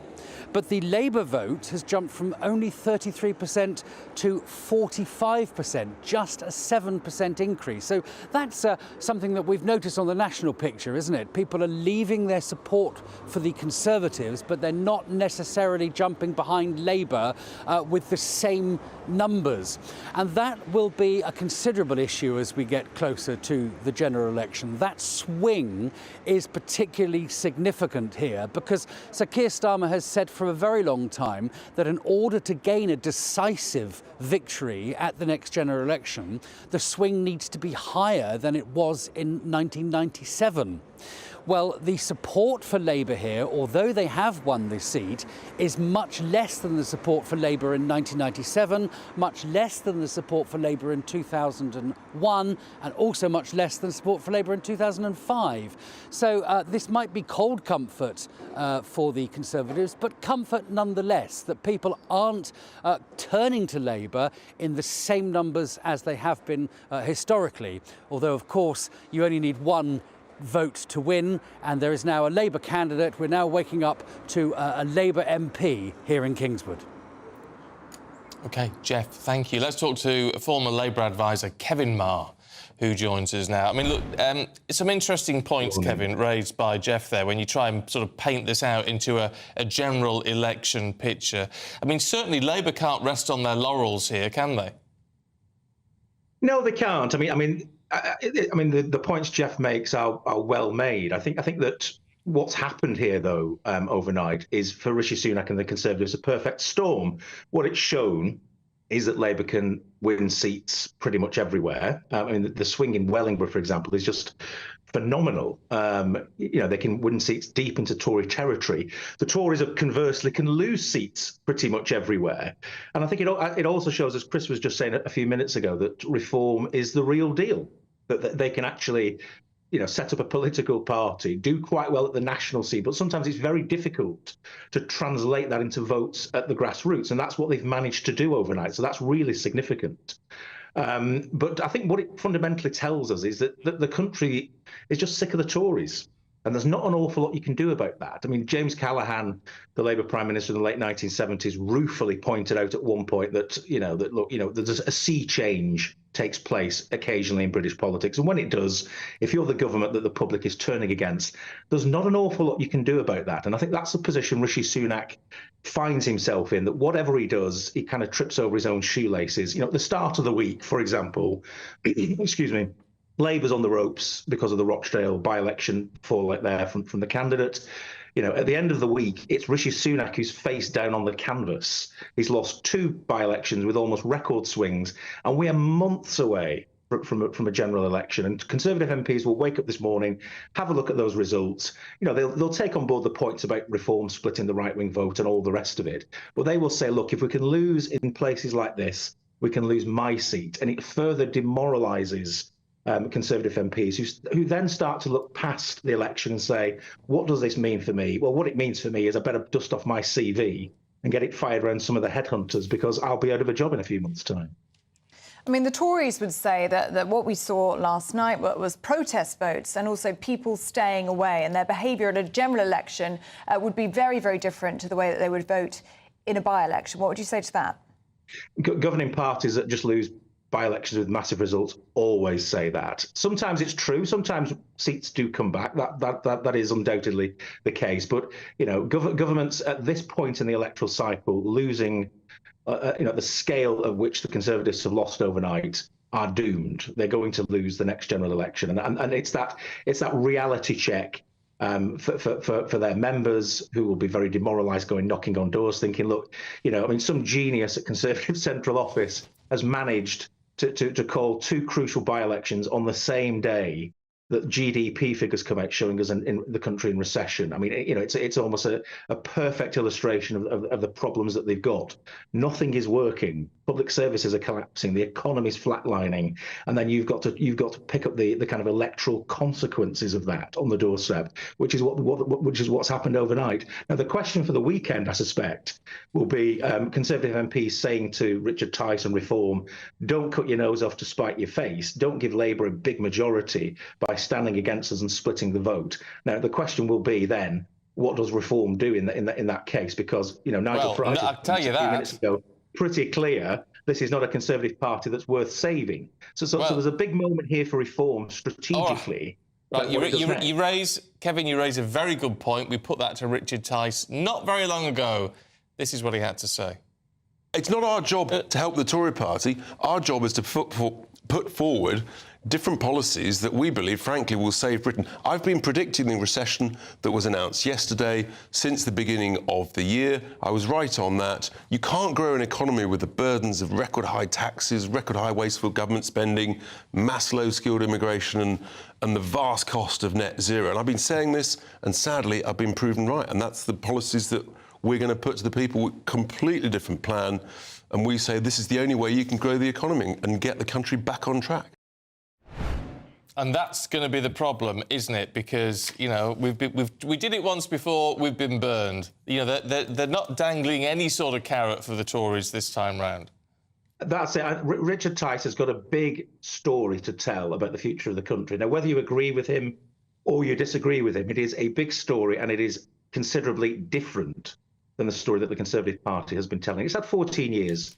And after 14 years, you take a look at the country and say, are we in a good place or are we not? And I think that what the public has concluded is we're not in a good place. Give the other guy a chance, because it can't really be any worse. And I think for Reform, it will be this Conservative Party is not worth saving. and actually we can set out an alternative agenda and actually look ahead down the road 5 years and say, actually, we can, the reform could change a future Conservative Party, pull it back more, perhaps in a rightward direction. And I think that will be their priority at the election, to teach the Tory party a lesson. Look, there's no denying that it was a good night for Labour with 2 victories for Sir Keir Starmer, but there are still going to be questions from the week, aren't there? Renewed questions about anti-Semitism in Labour. I mean, there's going to be questions. It's going to be a real challenge to persuade voters that this is a party that has changed. Well, I mean, the proof of the pudding is in the eating, and the pudding was served up last night in great big dollops in Wellingborough and Kingswood. So I think the overarching issue on the doorstep, the overarching issue that voters will make a decision about, is cost of living. It is the state of the economy. It is a sense of, I try harder and harder just to pay the bills and to stand still. I want some help from my government, and what we've got at the moment is the highest tax burden since the Second World War. People pretty cheesed off. And we see this morning, even in the Daily Telegraph, that because of the state of the economy, that the planned 2% cut in income tax that the Chancellor was gearing up for the budget is currently off the table. Now, I suspect Conservative MPs will be demanding that it goes back on the table because their chances now hinge on a good reception for the March budget. And if they don't get one, then they're pretty much doomed. And I think it's that point now where you start to look for crumbs of comfort. And Conservative MPs will say now, our last chance to reset the agenda is the budget in a few weeks' time. And if the Chancellor doesn't come up with the goods, then we are absolutely doomed. But it's very interesting on that point, though, because you're absolutely right that people are really struggling and people want that hope. And it does seem to be flip-flopping quite a lot from number 11 at the moment. However, Labour aren't coming up with any plans that are going to ease the situation either. I mean, we're just not clear about what Labour's going to do about the economy. I mean, the green growth plans out the window. Yeah. I mean, it's difficult in opposition. I mean, for any opposition, it's difficult to lay out in fine detail what you would do, simply because you don't have access to armies of civil servants to be able to number crunch for you and develop policy in the same way. So you rely on themes and the kinds of direction of travel that you would take. But I mean, clearly, it's working. It's working on in terms of the opinion polls. It's working in actual results, which obviously we've seen overnight. Oh, we've lost Kevin Maher. He's dropped out. We're just trying. Oh, there we are. Back again. On you go, Kevin. So Keir Starmer and his team will feel vindicated that actually what they're doing is the right thing, because 5 years ago, Labour was absolutely knocked out stone cold in the 2019 election, and myself included, people would say, look, the job of the next Labour leader was to lose better in 2024. I remember writing a piece saying exactly that. So what's happened for the Labour Party is nothing short of remarkable in the last 5 years. It's managed to get back in the game. It's managed to kind of lock itself firmly onto the centre ground of British politics again, where elections are won and lost. And it looks to be on the cusp of a historic election. Now, Labour's challenge is still enormous. It's an enormous gap that it's got to fill at this general election. But if the Reform Party does indeed does split that right-wing vote, then that result seems all the more assured. OK. Kevin Maher, good to see you. Thanks for that analysis. At 19 minutes past 7, here's Alex Burkle with your weather. A brighter outlook with Box Solar, sponsors of weather on GB News. Hello, very good morning to you. Alex Burkle here with your latest GB News weather forecast. It's going to stay mild as we go through the next few days, and for most of us it's actually going to be quite dry today. Yes, there are a scattering of showers across parts of northern England, Wales, and also into Scotland, Northern Ireland, a few showers likely here. But across southern counties I'm expecting it to stay mostly dry today, and there will be some decent sunshine too. Like I said, it's pretty mild, although temperatures won't be quite as high as they were yesterday. They're still going to be several degrees above average for the time of year. Staying mostly dry as we go through the end of the day, still just a few outbreaks of rain here and there, but some clear skies for a time. A bit more cloud pushing into western areas as we go through the early hours of tomorrow, and that cloud may be thick enough for some outbreaks of drizzly rain. But in the east, some clearer skies, and as a result it may turn a bit fresher than some recent nights, but on the whole still relatively mild for the time of year. As we go through tomorrow then, the best chance of any sunshine will be early early on across the Far East, and then increasing amounts of cloud pushes in from the west. That will bring a bit of rain towards western parts through the morning, but it's later on where we see a band of heavier, more persistent rain sweeping its way eastwards across the country. Again, it is going to be quite mild, highs of around 15, possibly even 16 Celsius. That rain then continues its way eastwards as we go through the end of the day Saturday, clearing eventually on Sunday, leaving a drier day for many. That warm feeling inside from Boxed Boilers, sponsors of weather on GB News. Well, it's time for the Great British Giveaway now, and you could bank yourself £18,000 in tax-free cash. So make sure you don't miss out. Here's how you can make that cash yours. Time is ticking on your chance to win £18,000 in tax-free cash. That's like having an extra £1,500 each month for the next year. Listen to the moment we told Phil from West Yorkshire he'd won our last Great British Giveaway. Hello? Phil, I've got some really good news for you. You're the winner of the Great British Giveaway. You're joking. That's brilliant news. For another chance to win £18,000 in tax-free cash, text GBWIN to 84902. Text costs £2 plus one standard network rate message, or post your name and number to GB02 PO Box 8690 Derby DE1 9TT. UK only. Entrants must be 18 or over. Lines close at 5 p.m. on Friday the 23rd of February. Full terms and privacy notice at gbnews.com/win. Good luck. Well, still to come for you. More analysis on Rishi's double defeat in those two by-elections overnight. That's in just a moment.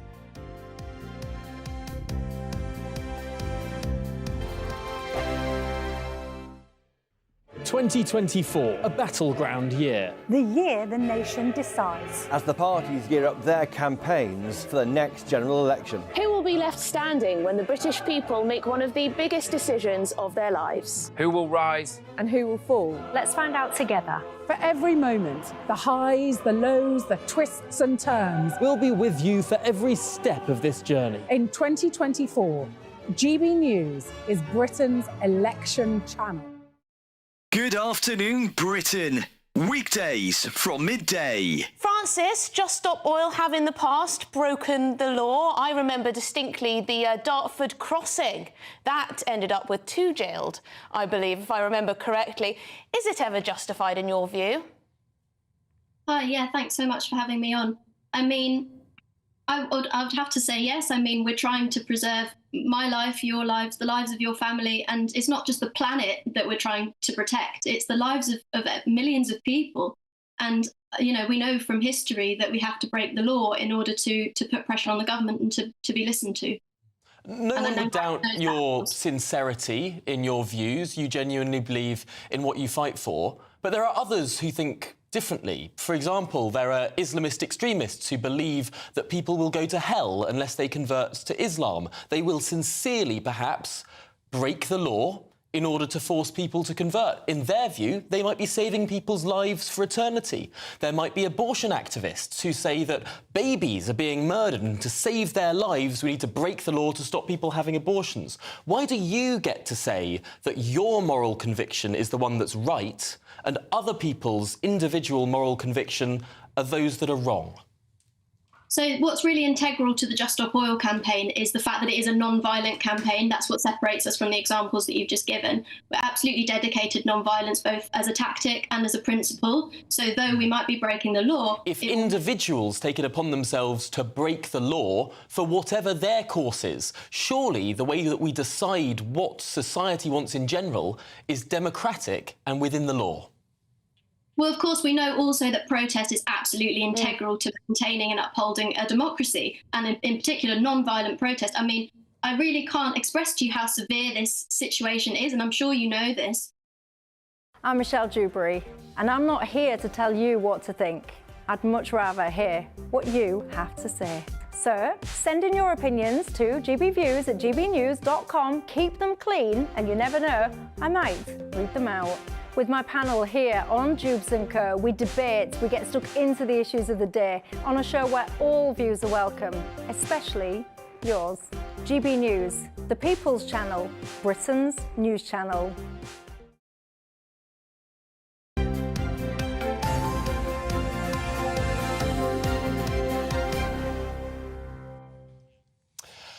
Now, it's what time is it? It's 7:26. We're losing tracks. Everything's happening so quickly this morning. Off the back of what has been a very, very busy night, the Labour Party has secured victory in 2 by-elections, getting seats in Wellingborough and Kingswood, both from the Tories. Well, political commentator Alex Armstrong joins us now. Very good morning to you, Alex. And this is a gut punch, isn't it, to Rishi Sunak? Oh, yeah. I mean, to be honest, did anyone wake up this morning and think, oh, I wonder if Rishi's won 2 by-elections? I mean, I don't think anyone is dramatically surprised about this result. I think that they should be worried in seats like Kingswood, where Reform are polling much better. They're holding that national polling that we saw before. That would be a concern to me if I was Rishi Sunak. We're seeing them. They can't win on the economy. They can't win on immigration.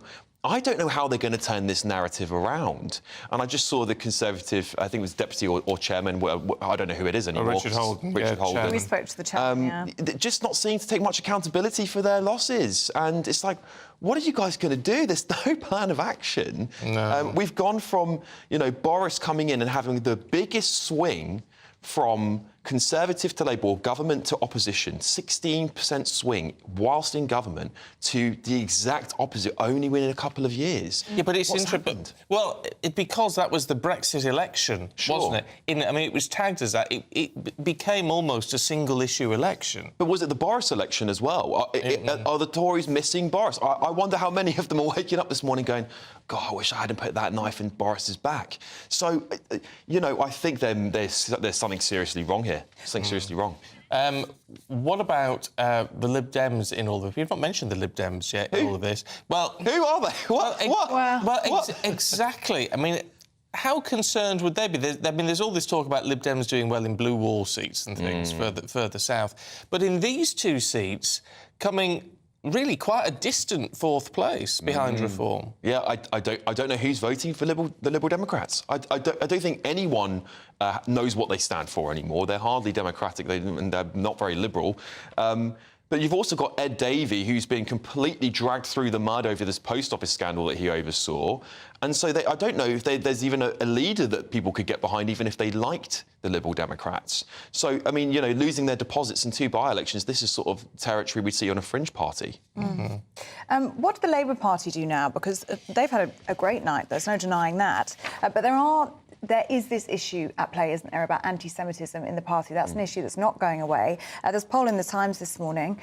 Only 3% of voters believe that Keir Starmer has actually tackled anti-Semitism, so he's got a big challenge ahead of him. Yeah, I think they've got to do a little bit more work on this. I think Keir Starmer is moving quicker to sort out that part of the party. Usually he dismissed candidates. I think he could be faster. That's always the case with these things. There's got to be a proper investigation. I do think they're going to have trouble win some seats. I really do. Wes Streeting seat, big issue.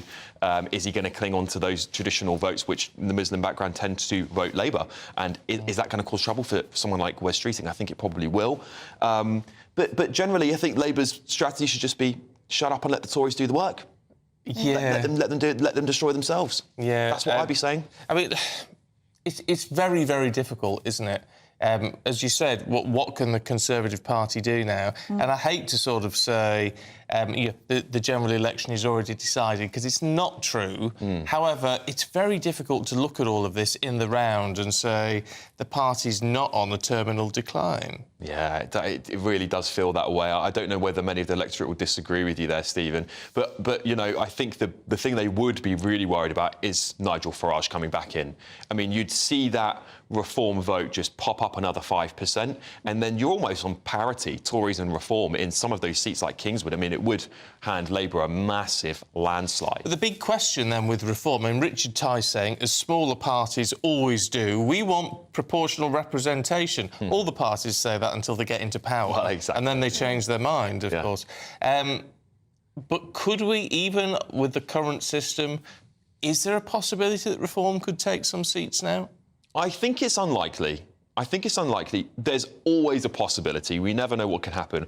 That's why I'm really interested to see what's going to happen in these red wall seats. Yeah. Those people who voted for Boris are traditional Reform, what would be a Reform voter in this demographic. So that could be a very tricky place for the Tories. It will certainly help the Labour Party, where they've still got some of those hardcore Labour votes. And now there's no Boris Johnson in the Tories. well, I think that a lot of them will say, if Farage comes back, they could see some seats. I think if Farage doesn't come back, they won't win any. When do you think we'll hear from Nigel? When do you think he'll show his hand? Well, it depends on whether he wants to join the Tories, because if he gets on board now, well, if he does, and he wants to go back to the Conservative Party, he has flirted with it, then, frankly, he won't be let in for destroying them. There will be a massive resistance to that. So I think he's weighing up whether he's going to be the comeback Tory king after the election and the Tories have to reform, or he's going to, put the final dagger in the back of the Tory party and finish it off. OK. Alex, good to see you. Thank you very much indeed. Now, still to come, Great Britain has their first individual female world champion. I don't know what sport. Swimming. Swimming. Oh, there you go. Since 2011. We'll be discussing that and much more with Paul Coyte next.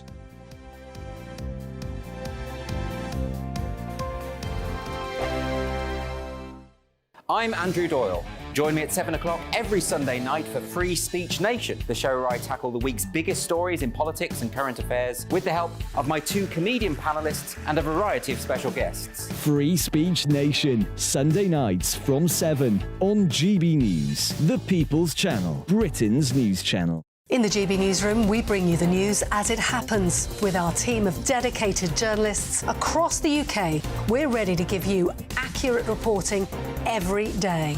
When the news breaks, we'll be there with bulletins on GB News, the People's Channel, Britain's news channel.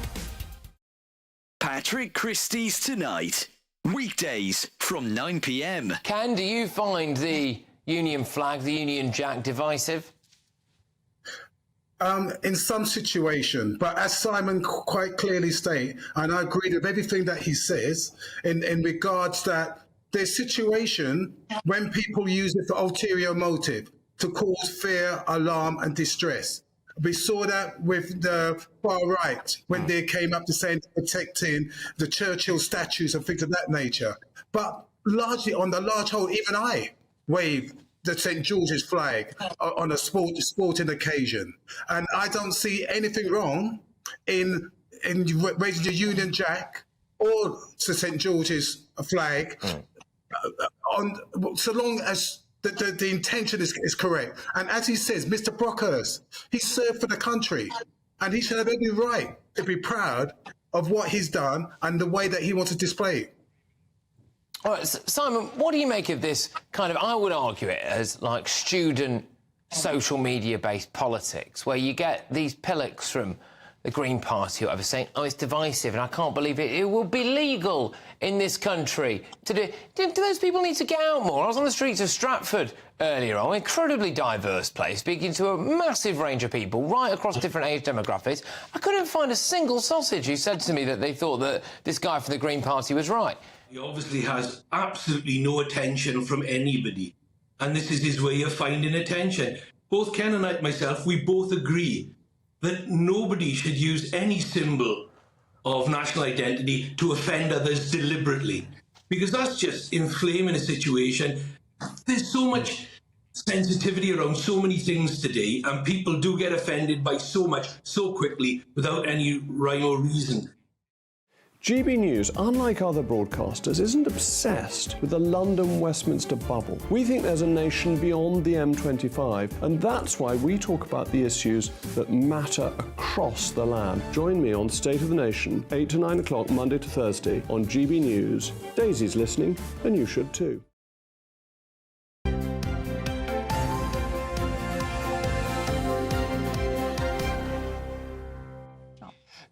Time for the sport this morning. She's been stuffing her face with chocolate in the break. No, I just said This is what happens. chocolate around my mouth, but I don't. No, you don't, no.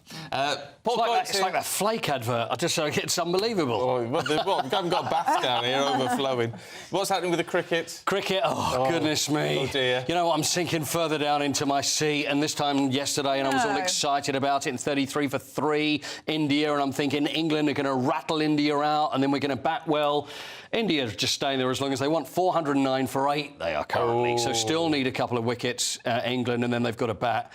So, anyway, we'll see. Second day of the third test. Right. Not looking too good for England at the moment. World Aquatics Championships. Right. Should we talk world titles? Yes, exactly, because the World Aquatic Championship, it's not the World Swimming Championship because it involves diving as well, and Britain have done quite well, 15 medals so far, but the first gold. Now, you don't get as much swimming. No, people don't talk swimming as much as maybe they should. And this is the reason I'd like to highlight the swimming. Laura Stephens. Now, Laura Stephens, there's Laura in the middle, 24 years old. She's the first British woman to win an individual world title since Rebecca Adlington back in 2011. Ellie, it was your favourite. It was the 200 butterfly, which I know is your specialised Yeah, stroke. I'm very good at that, yeah. I know you are. And, but, I mean, that's great. World title. See, any world championship. You think of, like, Lewis Hamilton would win the world title, everybody would be making a big fuss about it, or any other world title, but when it comes to swimming, kind of flies under the radar, swims under the radar. Swims on the radar. But is that a women's issue then? Because you know Adam Peaty, wouldn't you, in the pool? You would, know but his name. You would know Adam Peaty mainly because not only his world championship, but also Olympic gold medals and the fact that he's the greatest swimmer we've ever had. But when it comes Paris, to swimmers, let's keep our eyes out. and also it's like Becky Adlington. You know, she won double Olympic gold.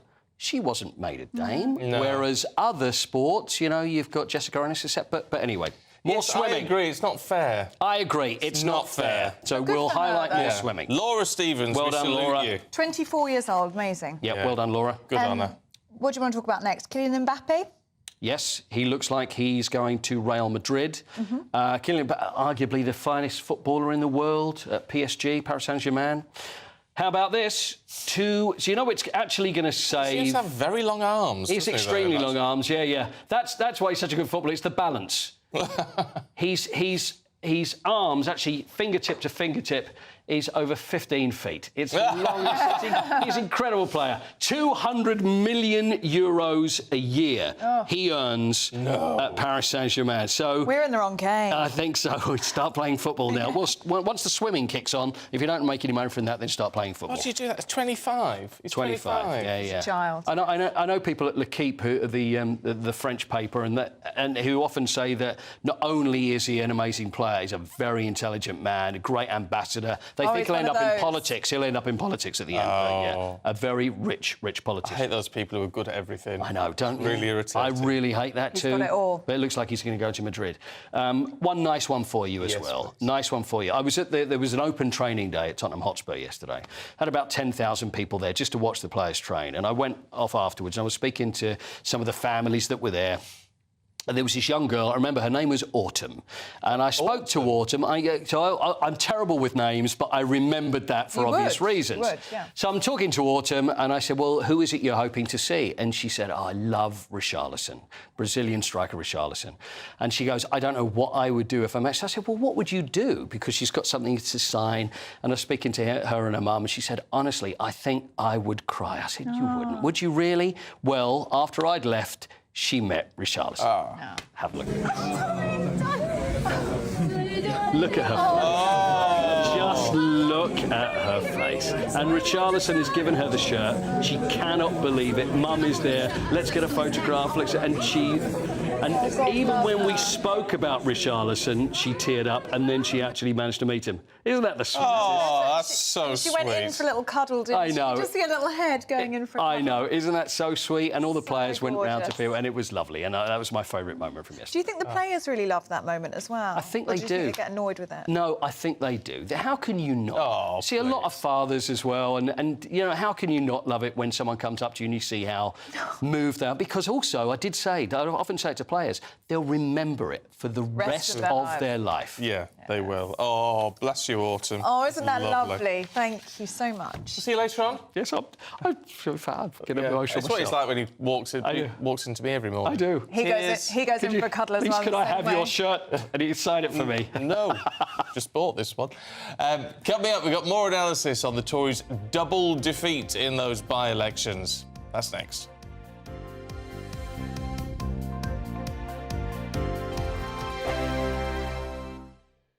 Wake up to the headlines with Headliners every morning at 5 a.m. We treat you to the day's biggest stories before anyone else, 7 days a week. You can catch up on everything you need to know before you've even had your kippers.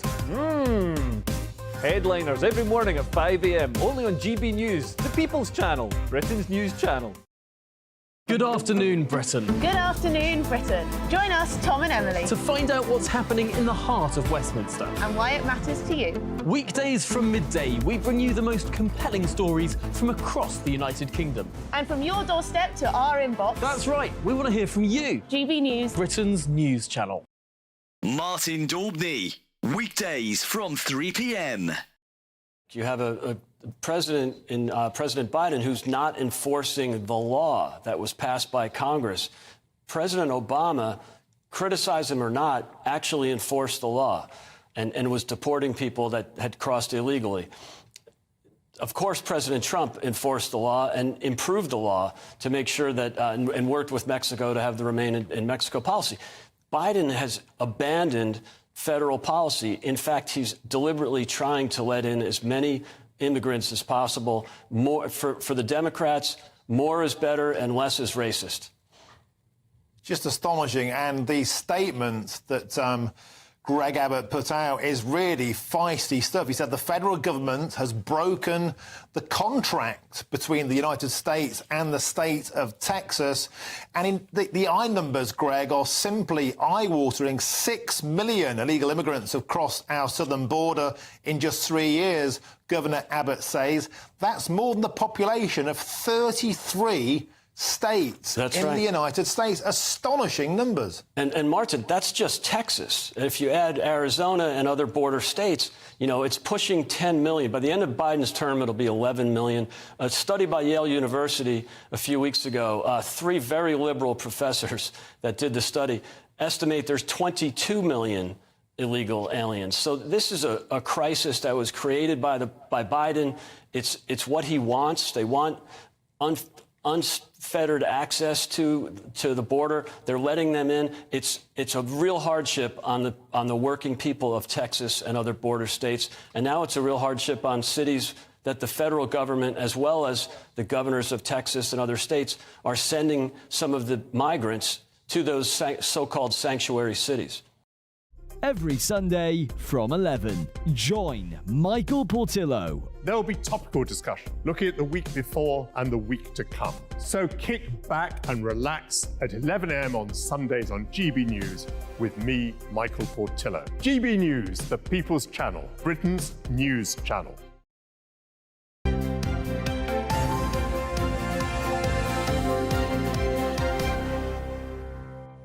7:43, let's see what's in the papers and what they make of everything that's been going on, of course, overnight. Former Special Advisor to Michael Gove, Charlie Rowley, and political commentator Andy Williams. Morning to you both. Morning. Morning.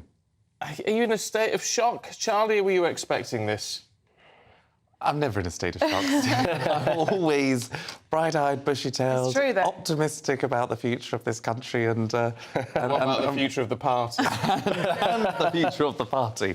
I'm always optimistic because, look, obviously, if you crunch the numbers in terms of the swings, in terms of the history of who's held onto the seats before, it's obviously been a difficult night for the Conservatives. That's what everybody is saying. But I just hold on to the fact that the turnout was so low. I genuinely do not believe you can take, with absolute certainty, and I don't actually believe that you'll find a pollster or anyone that will come onto this channel to say with absolute certainty that they will know what is going to happen at the next general election just on the back of these 2 by-elections. So I think that's just fair, because anything can happen. There's a long way to go. The Prime Minister will have to respond to this. And when it comes to a general election and people are thinking about the national issues, not the circumstances in which those by-elections were called, I think it could be a different picture.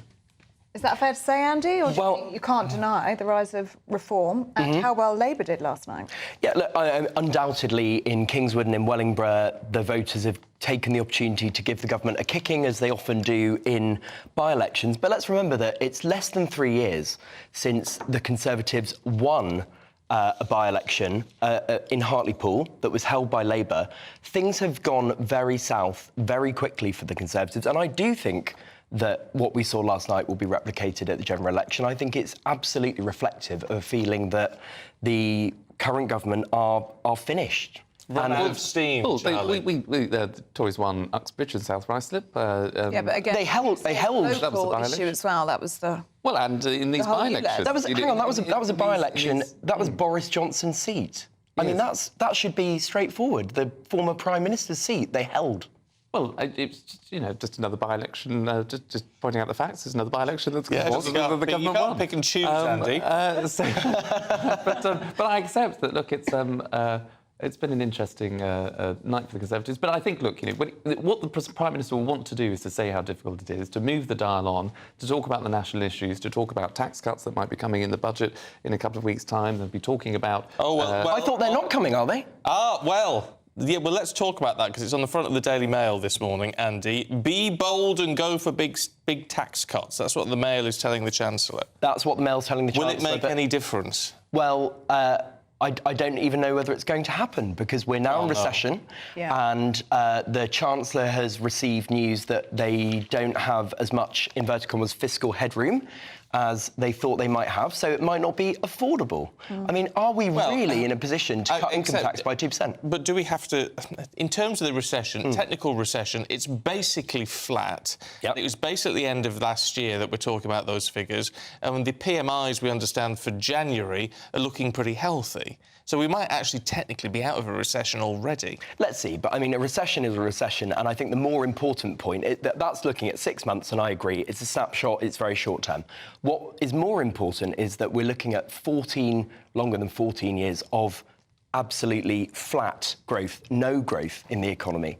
I think the economic performance has been dreadful, and that is another reason why people are fed up of the government, because people feel poorer, the cost of living is sky high, and it's famously people vote with their wallets, and people don't feel comfortable in the way that people would expect to after 14 years of Conservative government.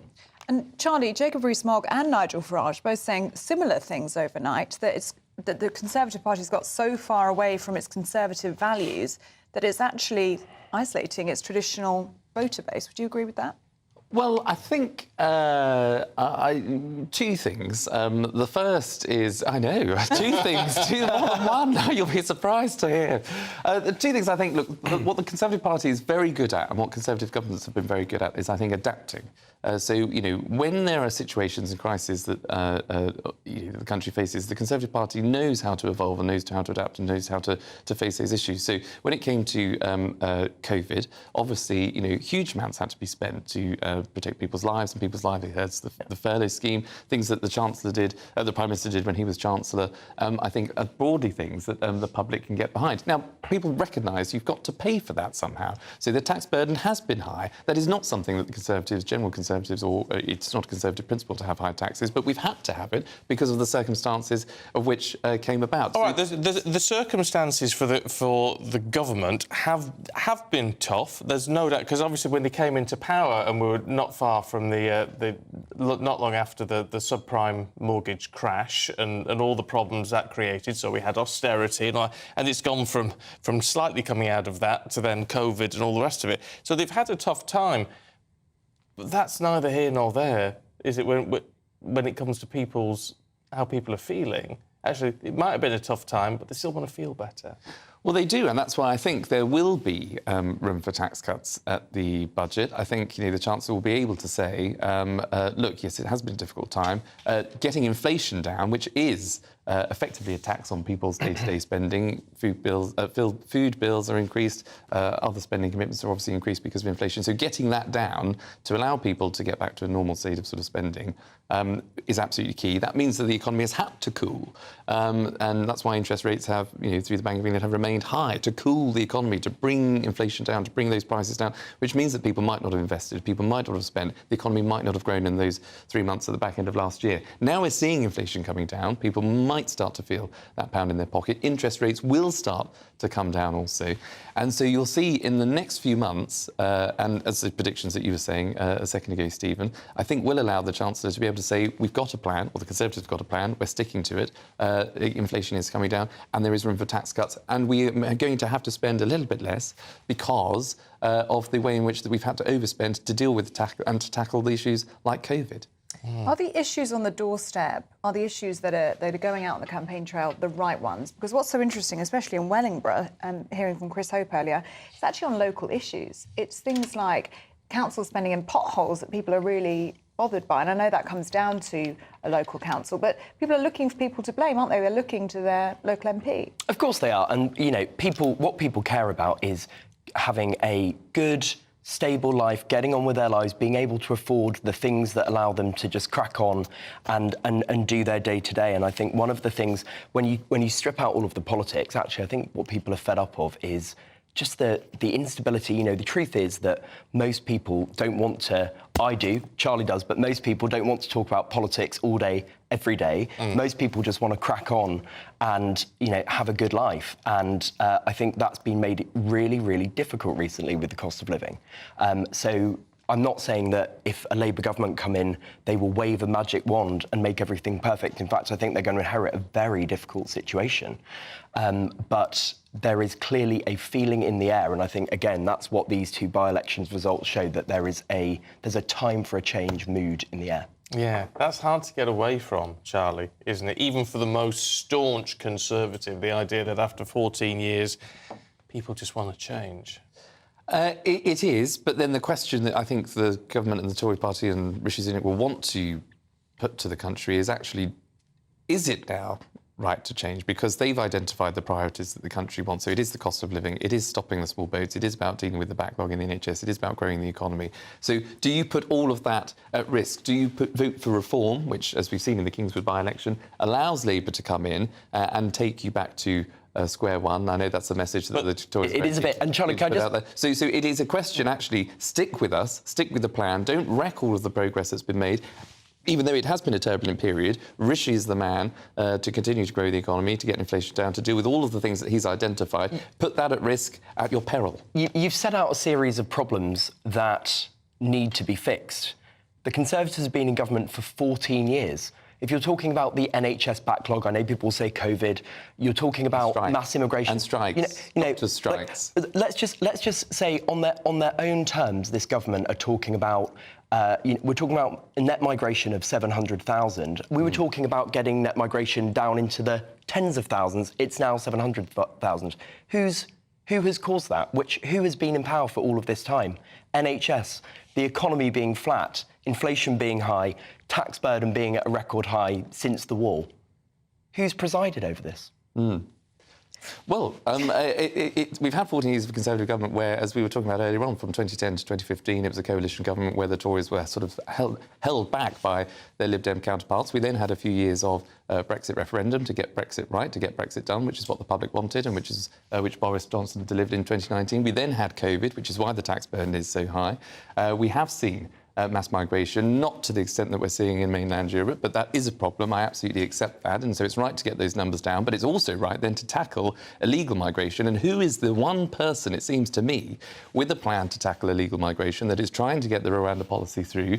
That is Rishi Sunak, who's only been Prime Minister for couple of years, just over a year. So the public, and this is the Chancellor who took us through those difficult times, who took us through the economic crisis that, yes, might have been presided over another Prime Minister for 49 days, but the public will, I think, have moved on from that. And so it will be about Rishi Sunak and his record as Chancellor, dealing with the economy, protecting people's lives and livelihoods during COVID, and also leading this country through the turbulent challenges that it faces. It's addressing the priorities that the people want it to address. Well, there you go. It's like a sort of party political... I feel like I'm at a game of tennis. Yeah. Very good. It's what we like, balancing it all out. Thank you very much, Lee. What matters, of course, ultimately, is what you think about it all.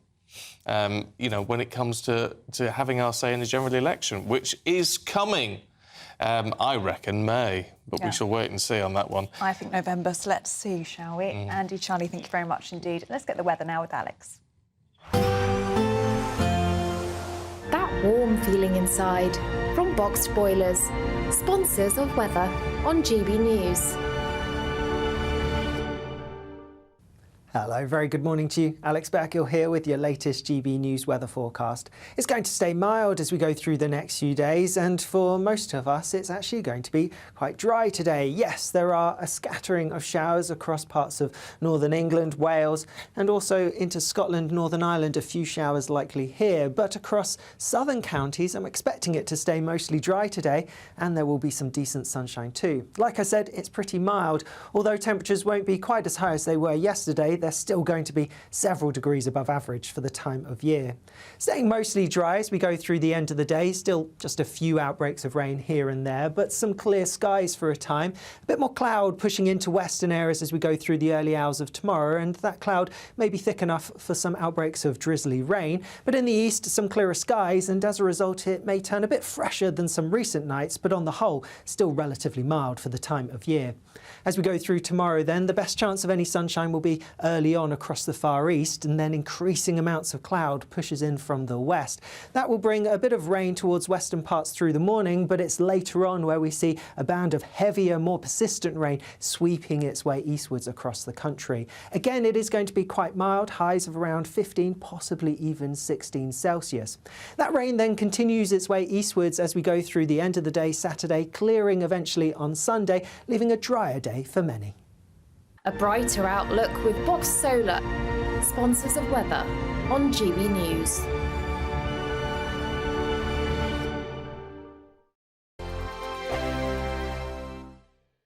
I'm Christopher Hope. And I'm Gloria Di Piero, bringing you PMQ's Live here on GB News. Every Wednesday we'll bring you live coverage of Prime Minister's questions when Rishi Sunak and Sir Keir Starmer go head-to-head in the House of Commons. We'll be asking our viewers and listeners to submit the questions that they would like to put to the Prime Minister, and we'll put that to our panel of top politicians in our Westminster studio. That's PMQ's Live here on GB News, Britain's election channel. Farage, Monday to Thursday from 7 p.m. Lots of people have different ideas, but principally a conservative approach to getting growth is to reduce taxes so that people, ordinary people and businesses can spend more of their own money to invest and grow the economy. So the theory is that you cut taxes and that then pumps more money into the economy. Exactly right. Growth. And then people, it's not government that are creating wealth. It's individuals, businessmen, companies that create wealth. It's the private sector that creates wealth, that the public sector then taxes and spends. I get the theory, but one of the criticisms of you, and I think one of the criticisms actually of all political parties, is they appear to be incapable of cutting government spending. That's the key. I mean, and I think when I look back, is that we should have had a credible plan to reduce the increase in spending. Now, that's often a difficult concept to explain. But it's in line with inflation, etc. That's all right. So when you're slowing the increase, it means, one year you spend £100 and the next year you spend maybe £101 as opposed to going up to £110. So the actual level isn't going down, but you're slowing the increase. And that's very much what I tried to do. And actually, looking back, the one thing I wish I'd done, was to present a credible spending plan at the same time as the tax cuts that we announced. You had a go, it didn't work out for whatever reason, and that analysis will go on for some years to come. We have Jeremy Hunt there as Chancellor now, hinting quite strongly now there won't be any tax cuts, but the truth of it is, under 14 years of Conservatives, for a variety of reasons, the tax burden has risen. That's right. To the highest since the Attlee government way back in 80 years, 1951, whatever it is. 2024, a battleground year. The year the nation decides. As the parties gear up their campaigns for the next general election. Who will be left standing when the British people make one of the biggest decisions of their lives? Who will rise? And who will fall? Let's find out together. For every moment, the highs, the lows, the twists and turns. We'll be with you for every step of this journey. In 2024, GB News is Britain's election channel.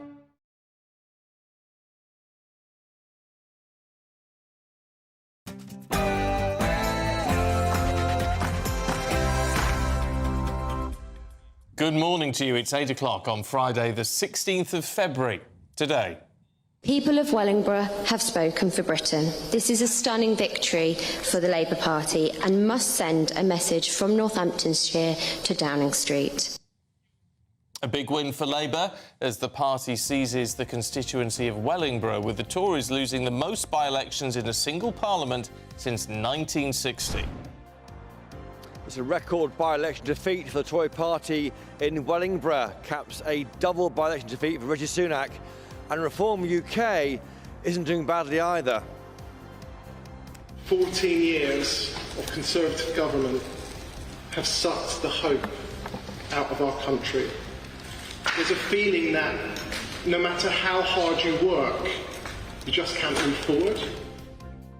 In a double blow for Rishi Sunak, Labour overturns 11,000 Tory majority to win the by-election in the constituency of Kingswood. Yes, a dramatic night here in Kingswood and a dramatic morning too. We're expecting Kingswood's newest Labour MP to arrive here in the park in about 10 minutes' time, where there'll be a rally with all of his supporters. So join us for that live here on GB News. 14 years of Conservative government. The whole agenda has shifted ever leftwards. This is a Conservative party of big state, high tax, mass immigration. This is not a right-wing Conservative party. Political reactions fly in. Nigel Farage says the Tories have moved too far to the left. Sir Jacob Rees-Mogg reflects on the Conservatives' double defeat. Why are we not inspiring Conservatives to turn out and vote? Later on in the programme, an elderly couple are left in shock after receiving a letter from their local council informing them to sell their home to accommodate asylum seekers. We'll be speaking to them later on in the programme. And the sport this morning, England 1 wicket away from bowling India out for certainly more runs than they'd hoped for this time yesterday. Crystal Palace boss Roy Hodgson taken ill as it seemed he was about to lose his job. And Red Bull launched their new car with Christian Horner's allegations still hanging over him.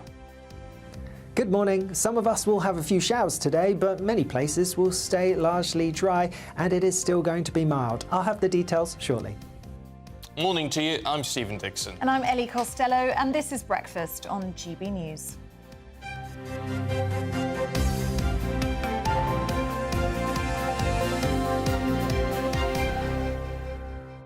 It's all about the politics today, with overnight the Labour Party securing victory in 2 by-elections. They've now got the constituencies of Wellingborough and Kingswood. Yes, Damien Egan, former mayor of Lewisham, took Kingswood from the Conservatives and put a Labour MP in the seat for the first time in 14 years. Well, Labour also took Wellingborough from the Tories in a landslide election victory for Sir Keir Starmer.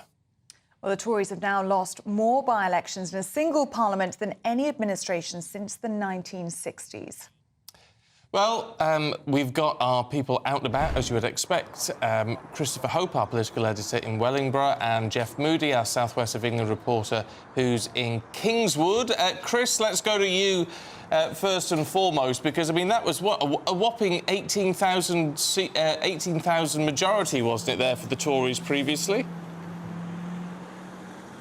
That's right, that's now turned into a 6,436 majority for Jen Kitchen, a 28-year-old, now a new Labour MP. A huge swing there. It's the biggest collapse in support for the Tory party ever, the second biggest swing since the Second World War, beaten only by, I think, Dudley in 1994.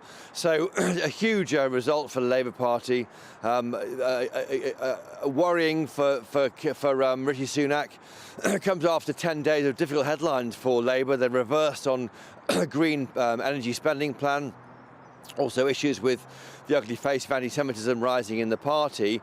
And yet, despite all that, Jen Kitchen returned here with a whopping majority as Labour MP for Wellingborough. It shows to me, I think, how sometimes we think these big issues matter nationally, and they do matter nationally, but locally, often by-elections are settled by local issues. One big issue Jen Kitchen was talking about a lot in her interviews earlier this morning was potholes. Why can't the government fix potholes? Now, of course, the government would say that's a council issue. We give councils money for potholes, but frankly, when you're voting, the government's to blame, and so the Tories are blamed for that and many things that are besides. And the other big story of the night there, Chris, was the performance of Reform UK. Great night for them. That's right, Reform UK done extremely well here. They took around 13.4% of the vote share. That was down from 0 in 2019. Of course, the party as a Brexit party then didn't contest this seat, and nor did it contest Kingswood, where Jeff is this morning. The Tories might say, well, back in 2015, UKIP polled 19%, so not as good as that. But no question, Reform's doing very well indeed. The vote they got last night here in Wellingborough was far more than the 5.4% record they got in Tamworth. No wonder Nigel Farage is crowing. Christopher, thanks very much indeed. Let's hear, should we, what the new MP, the Labour MP for Wellingborough, had to say in her acceptance speech. I am delighted to be stood here as the newly elected Labour MP for Wellingborough.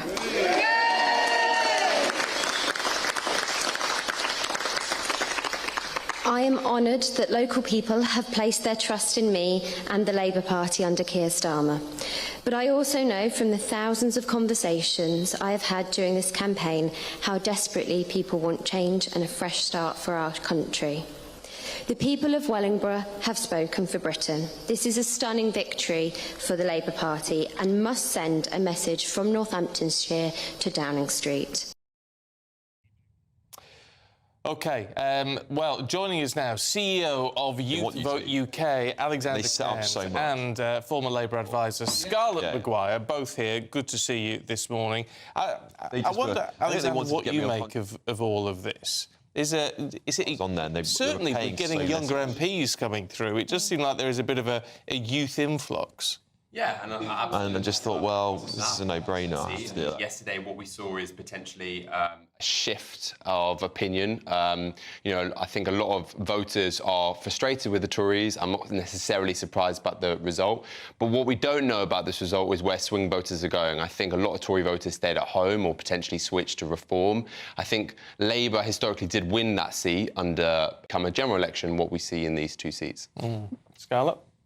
Yeah, I mean, I think that the worry come the general election, and that's what we're all thinking about, is just how many people stay at home. Mm-hmm. And I am particularly worried, actually, about the youth vote, is that what I fear is that young people don't really believe in, they don't trust politics anymore, and I think that for the future that's a terrible thing, because actually being cynical about politics and thinking they don't deliver just leads you into a disaster. I mean, you know, a democracy runs on people voting, not people staying at home.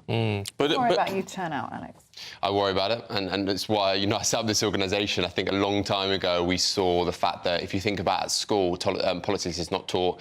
Typically, if your parents don't vote, you don't vote as young people. I'll be honest, you know, when I go to the pub and talk to my mates, we don't talk about politics, and that's the reality. I think a lot of people, let's say in that constituency around my age group, wouldn't have known there's a by-election. So come the general, I completely appreciate what you're saying.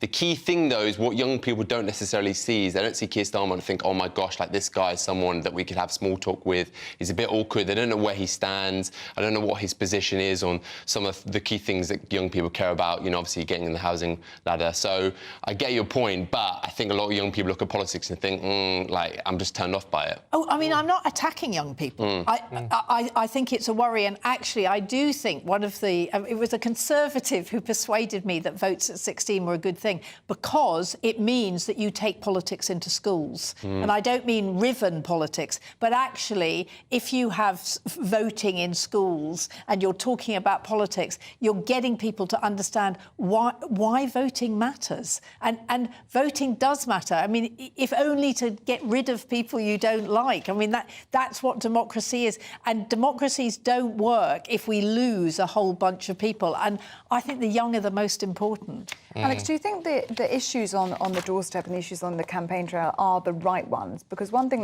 that struck us talking to our reporters that are at those two constituencies today is it's local issues, actually, that people care about. It's cost of living and potholes. When you're talking to young people, what are the issues that that'll get them out and voting. Yeah, and I think that's the thing, you know, the politicians have been talking about small boats, they've been talking about GDP growth, they've been talking about all these big policies that actually young people on the ground don't care about. They care about, you know, train times. Prime example, 78% of trains are on time. That means 1 in 5 trains are not on time. So if a young person has a job and they need to get to work on time, they care about getting there on time. You know, they care about, you know, being given, you know, an actual realistic programme to get them on the housing ladder. You know, a lot of young people, landlords are putting the prices up and basically forcing them out. These are the things that care about. And I don't think actually politicians on the door are talking about these things. Yeah, it's that whole thing, isn't it, where you can say politicians from whatever party actually are a little bit out of touch. Oh, I mean, I'm trying not to be party political at the moment, right? I mean, that's why, I mean, housing has to be number one, because, I mean, when we talk about young people, we're actually talking about the under 40s who are living with their parents because they can't afford to get them. They certainly can't afford to buy unless their parents are well off, right? Most people are not earning enough money that they can, and as you say, renting is really, really difficult. So housing is the big thing.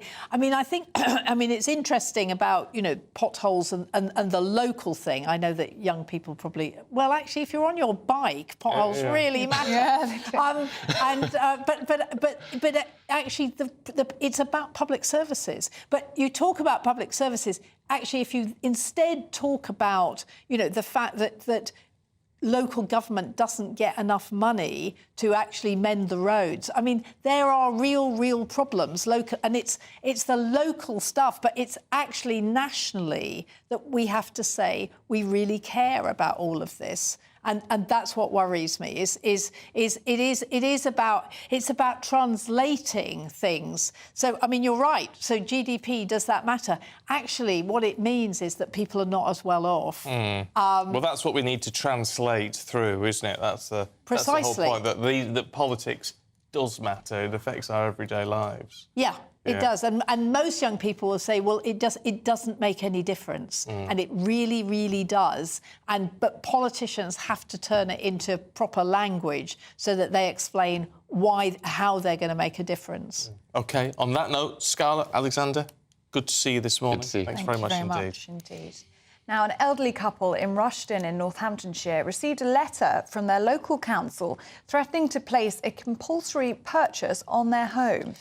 Now, in the letter, Northamptonshire Council claimed the house was empty, and so the home could be used to make room for asylum seekers if the council bought it or forced that sale. Well, the problem is that Ted and Josie Sanders had actually been living in the house since November last year, and they moved in on the same day that the previous owners had moved out. Well, Ted and Josie Saunders join us now. Good to see you this morning. I mean, Ted, what on earth went through your mind when this compulsory purchase order letter came through?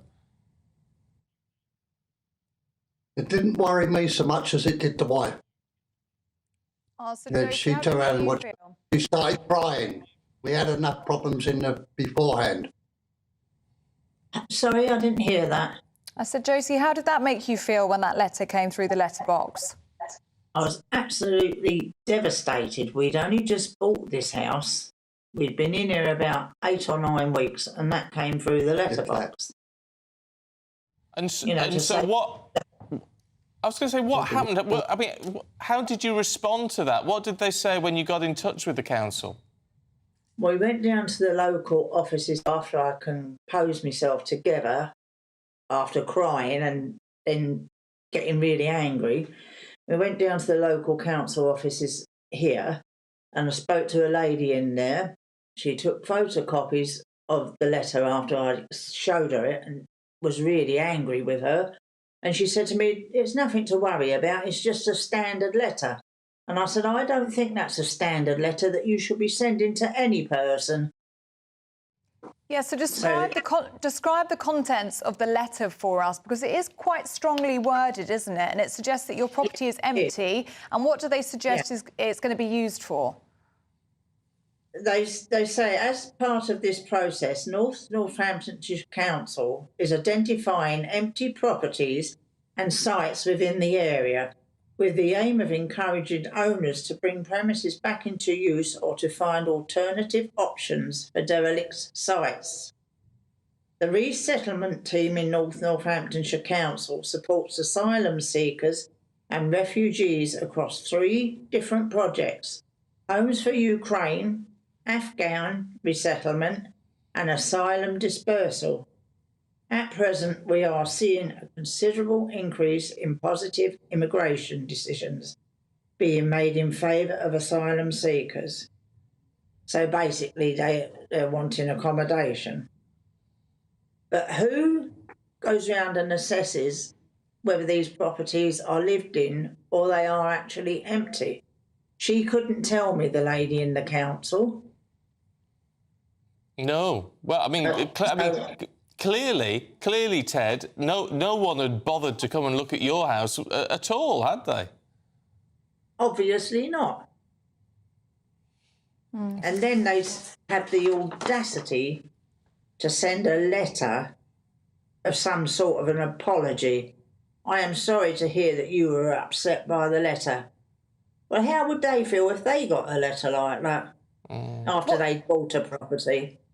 What do you want now? Because clearly you are both very shaken by this letter, and that letter that you received in response has not gone far enough. Do you want an apology? What more do you want to see? Well, she said here that she's, you know, I sincerely apologise, this Lindsay Bellchambers, but I don't see, there was no explanation as to how they've come to say this property was empty, whether it was disused, whether it was unkempt, or what. If you go back through the history of the property, it's not been empty. No, it's very odd, isn't it? It's very odd. How does it make you feel about the idea that a council priority is not the fact that you're there paying your council tax, but they want to move asylum seekers in? It makes me feel very angry because, as I said, we purchased the property, we've paid the council tax, the people who owned it before would have paid their council tax. How do they assess these properties for asylum seekers and Afghans and whatever? What about people that are on housing lists that have been waiting for years? Well, it's interesting that you say that because Rishi Sunak is looking at this new social housing overhaul, the British Homes for British Workers. What do you make of that, Ted? Is that something that you would welcome, considering what you've been through? I'd welcome it, but the thing is, why turn around now after all this time?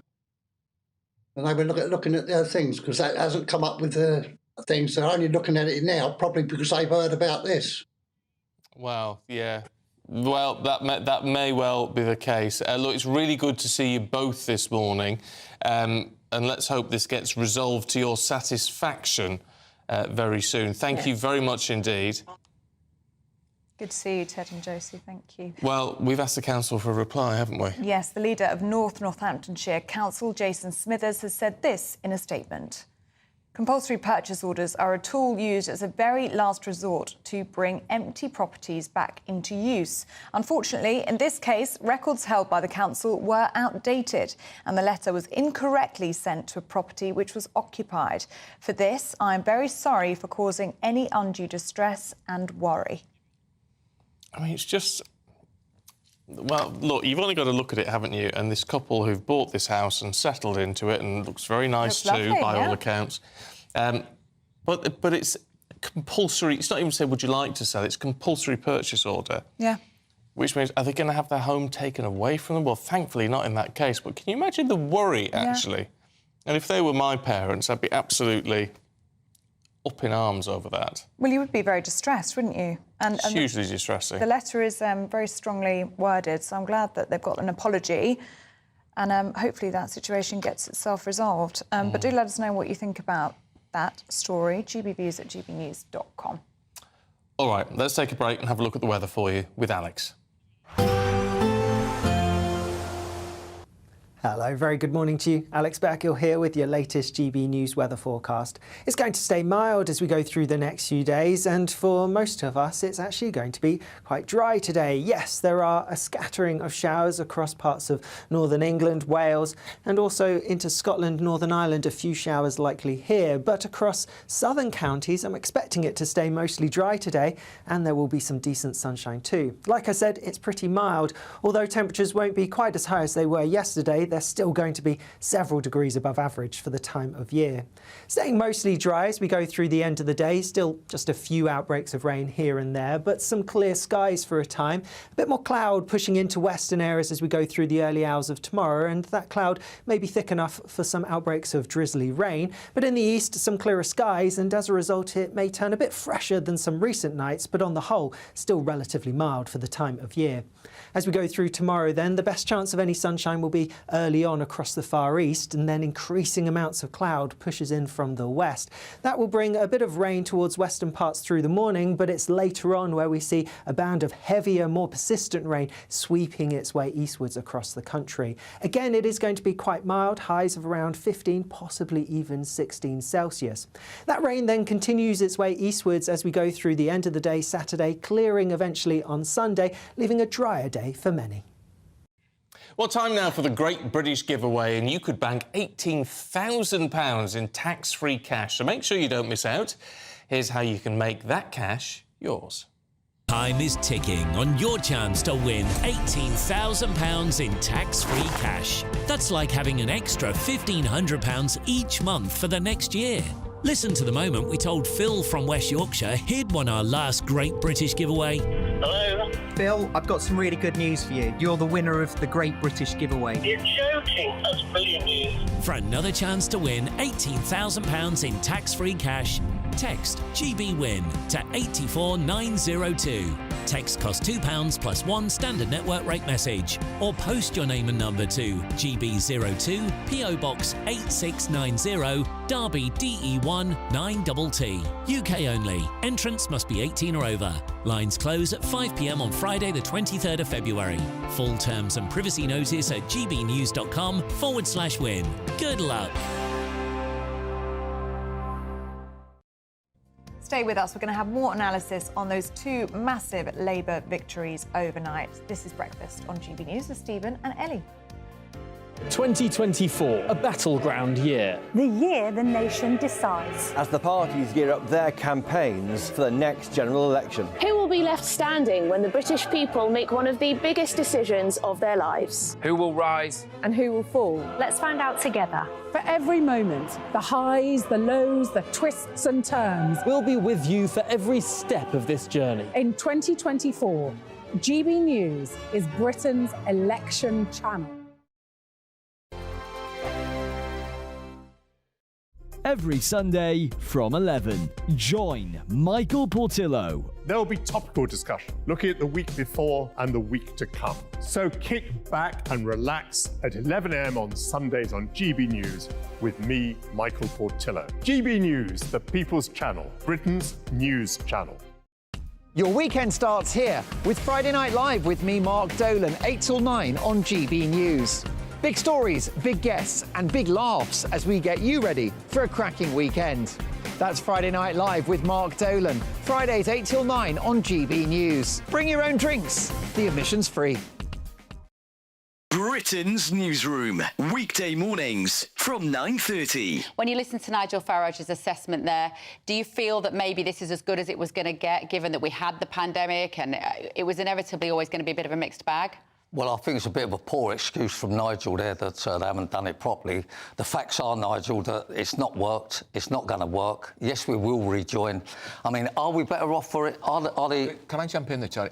We're going to rejoin under which government? Because Labour aren't going to do that, unless you don't think... But I mean, it's going to be unavoidable not to join, because I think it's getting worse and worse for us. I mean, let me just say this. Are the NHS better because we're out of Europe? No, they're not, because they're not employing more staff. Is the building trade better off? No. Is travelling abroad or to the EU or staying in the EU, are we better off? No. Are we better off because foods rise because of the EU? No. Are we better off with imports and export? No, because they're taking longer. The overall result is that we're not better off. The killer point here is 57% of the public would now vote to remain. 33% would leave. Surely that's the telling point. It depends on the pollster, Charlie, because we were talking to a very good pollster earlier who said there's no enthusiasm for any change in a year. Maybe 10 years, they might be thinking about it. Belinda de Lucia, let's bring you in. I'm sure you want to react to what Charlie said.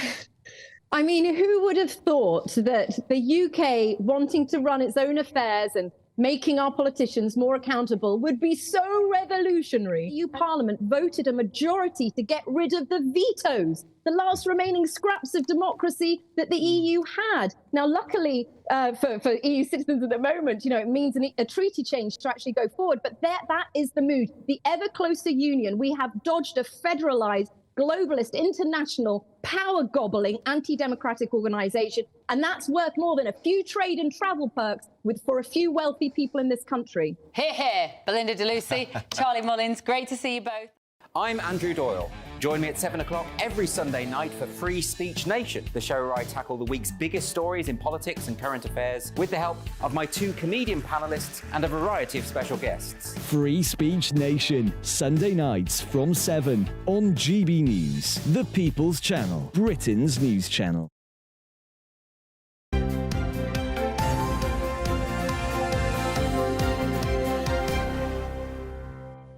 It's 8:26. Let's get more analysis then on what has been a shocking set of results for the Conservative Party overnight. Great night for the Labour Party. Great night for Reform UK, actually. Let's talk to political commentator Alex Armstrong and former UKIP Deputy Chair Suzanne Evans. Good to see you both. Suzanne, what do you make of it all? Well, it's a crushing defeat for the Conservatives. There's no doubt about that, is there? And of course, it's come as a very good end to what's really been quite a bad week for Labour. They've had the scandal, the anti-Semitism scandal in Rochdale. They had a huge fuss over the fact that they dropped their pledge to spend £28 billion on green investment. So they will be cock-a-hoop, I think is probably the phrase, at Labour HQ this morning. But absolutely crushing for the Conservatives. A Conservative government has now lost 9 by-elections since World War II, and they won't be happy with that record. Labour actually has a slightly worse record, but they will be very unhappy indeed about that.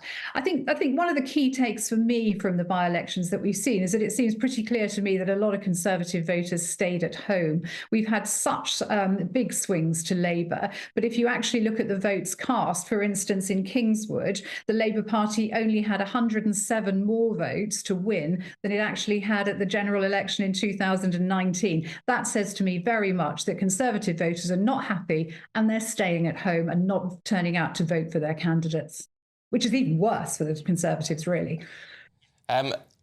Just going to break away from you two just for a second, because I think Pat McFadden from the Labour Party is saying something. Let's listen in. I think he's... The Tories cannot fix this because they are part of the problem, not part of the solution. And these by-election results last night show that the country wants change. And I know that Damien and Jen will do a wonderful job for the constituencies that they now represent. But we also know that a bigger test is coming. And for us, that test cannot come soon enough. The country needs change. The Tories have failed, and this changed Labour Party, with the leadership of Keir Starmer, stands ready to change the country.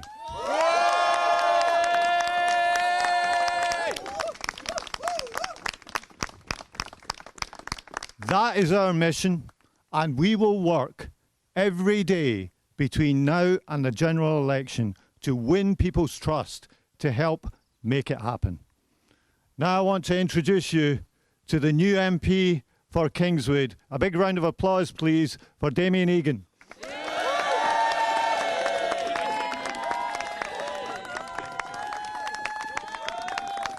Thank you very much, Pat. I'd like to start by thanking the voters of Kingswood for putting their trust in me and for giving me their support to represent them in Parliament. I was saying in all the hundreds of doors that I knocked that the choice is, what voice do you want in Parliament? Do you want a voice on the Conservative benches defending this government and their record after 14 years? Or do you want a voice that's talking for the change that we need to see in our community? The issues that people talked about time and time again was the NHS, the fact that nowhere in Kingswood can you get an NHS dentist, how hard it is to find a doctor, the cost of living crisis, which is so much more than a slogan. I spoke to people who talked so honestly and truthfully about the impact that is having on their lives. Mortgages up between £100 to £400 a month from the families I spoke to. People having to worry about what they put in their trolley, keeping their house warm in the winter, families cancelling holidays.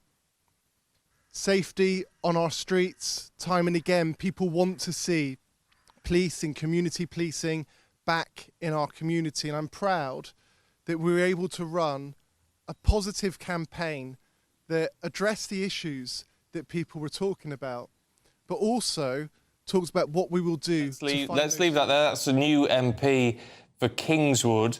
Alex Armstrong, he raises some valid points, doesn't he, in the sense that there are real issues for people in this country that people are facing, and they're not being addressed. Yeah, he's totally right on that, and the Tories have certainly failed to address a lot of those issues.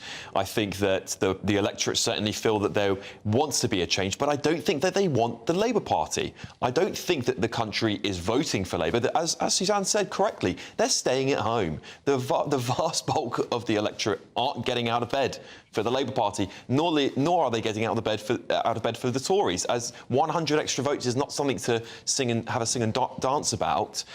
Frankly, I'd be a little bit worried that they weren't picking up more of those votes. One thing I'll say about the reform, though, is that, you know, despite all this anti-Semitism in the Labour Party and this terrible performance of the Tories and the recession, they should be sucking up more votes if they want to be taken seriously. So I think there's got to be a little bit more coming from reform on some of those key policies. Final thoughts, Suzanne? Yes, I think Reform will be disappointed. You know, they had two extremely good candidates, and the fact they didn't win a bigger share of the vote is disappointing for them. However, it has to be said that the Lib Dems did worse than Reform in both seats. UKIP came absolutely nowhere. I mean, frankly, I think it's time they gave up. That's my personal opinion. But yeah, Reform will be disappointed. However, the Tories will be worried because, of course, in the Kingswood by-election, the Tory vote and the Reform vote together could have beaten Labour. So the Tories will be worried by that. OK. Alex Armstrong and Suzanne Evans, thank you very much indeed. Got to say, just for its sense of a balance with all this, because a few people have said, Reform must be very disappointed in this. Richard Tice, who we had on the show about 6:30 this morning, was absolutely buzzing. Delighted. Now, whether you believe that or not, well, he was very, very pleased with the result, or claimed to be, at least. Yeah, certainly was. Well, stay with us. Still to come, Paul Coit will be here with all the latest sport. That's next. This is GB News Breakfast with Stephen and Ellie.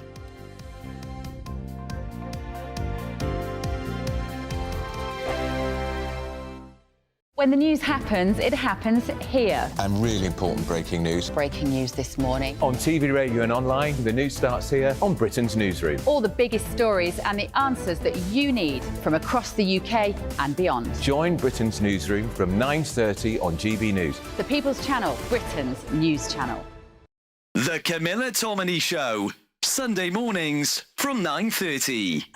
We had Grant Shapps on last week. He was talking about how defence spending is now creeping up to 2.25% of GDP.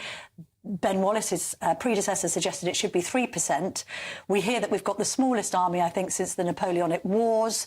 Numbers are down. There's a question as to whether we can staff frigates in the Red Sea. Why haven't we sent aircraft carriers? What's your impression of the situation?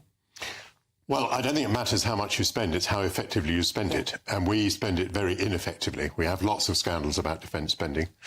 And I think partly because of the monopoly position of some of our defence suppliers, we don't get good value and we don't get reliability. This latest story in the Telegraph is that HMS Diamond, which is our ship, which is out there defending the Red Sea, doesn't have the capability of firing a missile from the ship to the land, so it can't participate in the attacks on the Houthis. So in order that we can participate in the attacks, we're flying RAF aircraft from Cyprus, which is a very long way away. When I was Defence Secretary, I ordered cruise missiles for our nuclear-powered, but not nuclear-armed submarines. And I think we have 6 or possibly 7 of those. But last autumn, it was reported that 5 of those were out of commission, were not available. We have about 21 aggressive surface ships. So we've got 2 aircraft carriers, then we've got frigates, and we've got destroyers. But at any one time, you can count on about half of those not being available because they're under refit or whatever. So we have a minimal surface fleet now. And for whatever reason, it doesn't seem that we're able to deploy a submarine to the area that can fire cruise missiles. Our 2 aircraft carriers, built at enormous expense, are sitting in Portsmouth. Which seems to most people ludicrous, at least with what's going on. It doesn't seem ludicrous to me.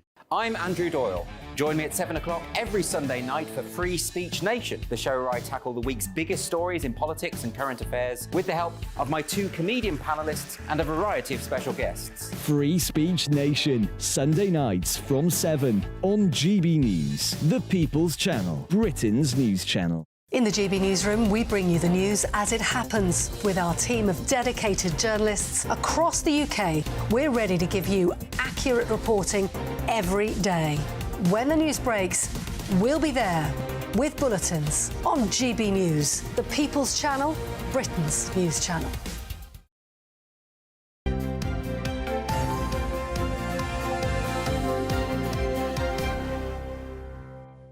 Now. Welcome back. The time is 8:36. We're going through all the latest sports news and we're going to play a game and Stephen is already looking up the answers. Oh, you're Don't not, cheat. are you? Oh, I expect so much better of you.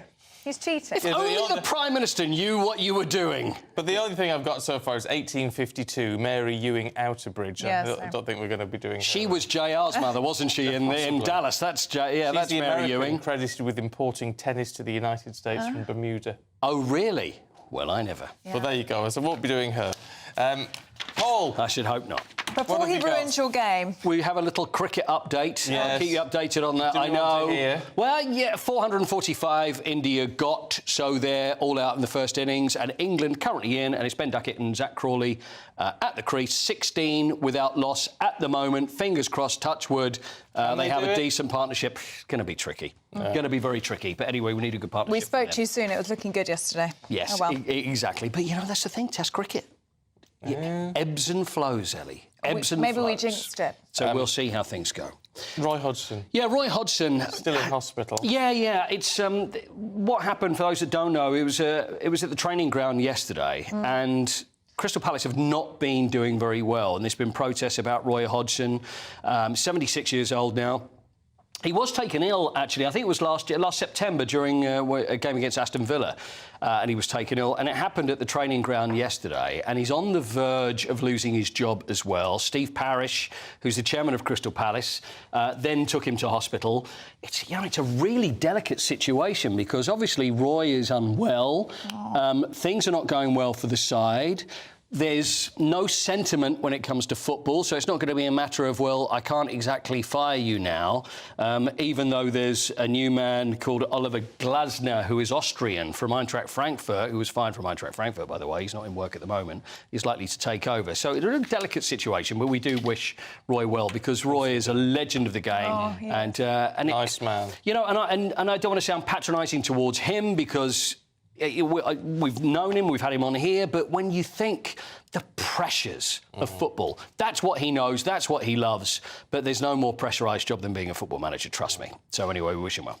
Just briefly, looking at Christian Horner. Yes, Christian Horner. Those allegations. Oh, and more pressure for Christian Horner. The allegations that are hanging over him, which was complaint of inappropriate and controlling behaviour. It was wondering whether he was going to be at the launch of the new Red Bull car yesterday. He was, fronted it up. There he was. There's flashing images, by the way, for anybody watching at the moment on the radio. That's not a problem.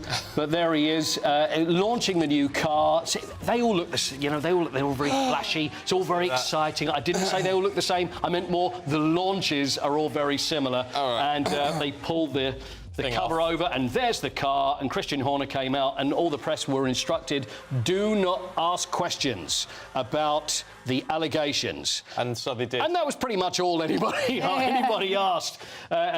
Christian Horner he kept a very straight bat throughout this. You know, the support is overwhelming, it's business as usual, fully deny the allegations. It brings the team together. I believe I'll be in Bahrain for the start of the season, so Christian Horner was there. It would have been stranger had he not been there, wouldn't it? So he had to be there for the launch.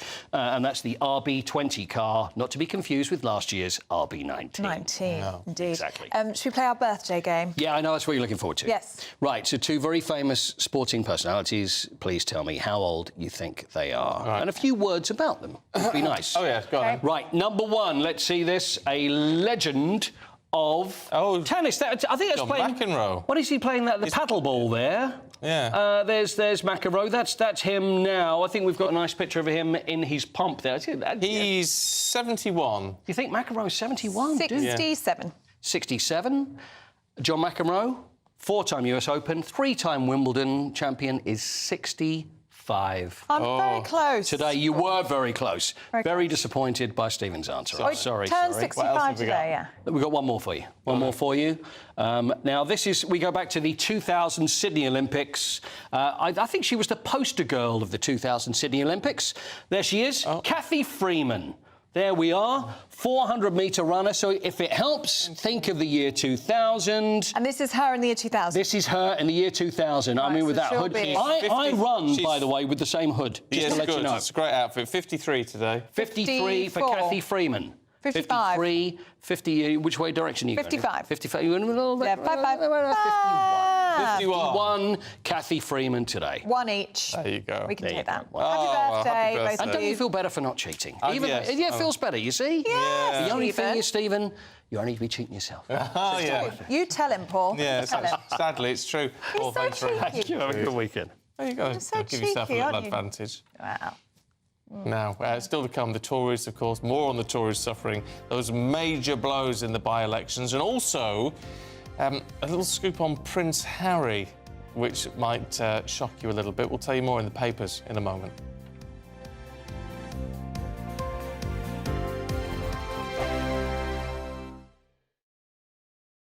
Wake up to the headlines with Headliners every morning at 5 a.m.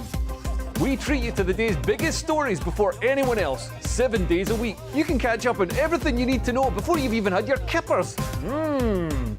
Headliners every morning at 5 a.m. only on GB News, the People's Channel, Britain's news channel. Good afternoon, Britain. Weekdays from midday. Chris, what is the preferred way in which the police go about their business at the moment? There's these two strands of thinking. Evidence-based policing versus bobbies on the beat. It's very, very difficult. The problem that police have got, basically, is that they're too thinly spread, and it's too much is expected of them.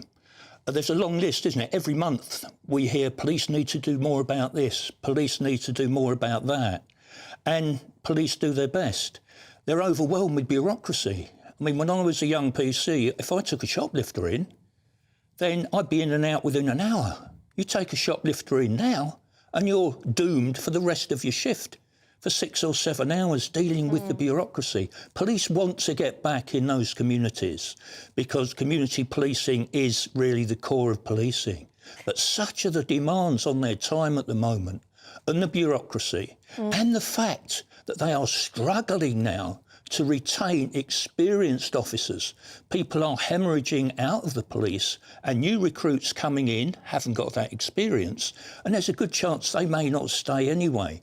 So there's all sorts of problems. And for the Home Secretary to glibly say he wants more done, frankly, clearly shows he's got no understanding of the pressure police are under, and of course the constant criticism that they face across the board. Very rarely do you actually hear of police officers getting praised for acts of bravery or acts of compassion. So there's a problem with morale in the police force, and clearly a problem with the Home Secretary, who needs to get out there and talk to officers on the front line who frankly are struggling. And last night, of course, was a graphic example. every Sunday from 11. Join Michael Portillo. There will be topical discussion, looking at the week before and the week to come. So kick back and relax at 11 a.m. on Sundays on GB News with me, Michael Portillo. GB News, the People's Channel, Britain's news channel. When the news happens, it happens here. And really important breaking news. Breaking news this morning. On TV, radio and online, the news starts here on Britain's Newsroom. All the biggest stories and the answers that you need from across the UK and beyond. Join Britain's Newsroom from 9:30 on GB News. The People's Channel, Britain's news channel.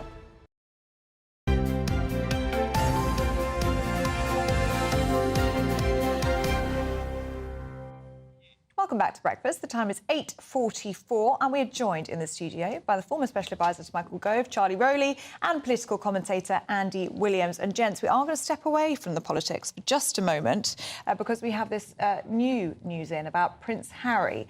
The Duke of Sussex set to discuss his father, the King's health, in a television interview in the US. Now, this is today.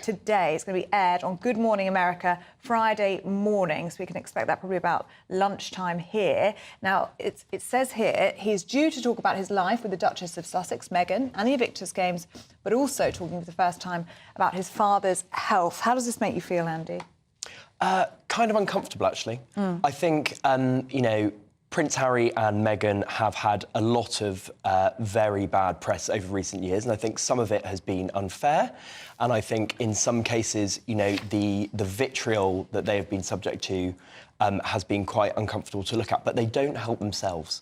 And I think going on television on a massive, I think it's America's biggest breakfast news show, to talk about something very personal and private. I don't think the palace would be happy. I doubt his dad would be very happy about it. And, you know, this is a very personal, private matter, and it just doesn't sit well. I've always been a little bit sceptical when people have said, oh, they don't want to say anything in front of Harry because you never know where it's going to end up. But clearly they're right. I mean, and you know that the King is going to hate this. And rightly so. I mean, I would too. I mean, it's a private matter.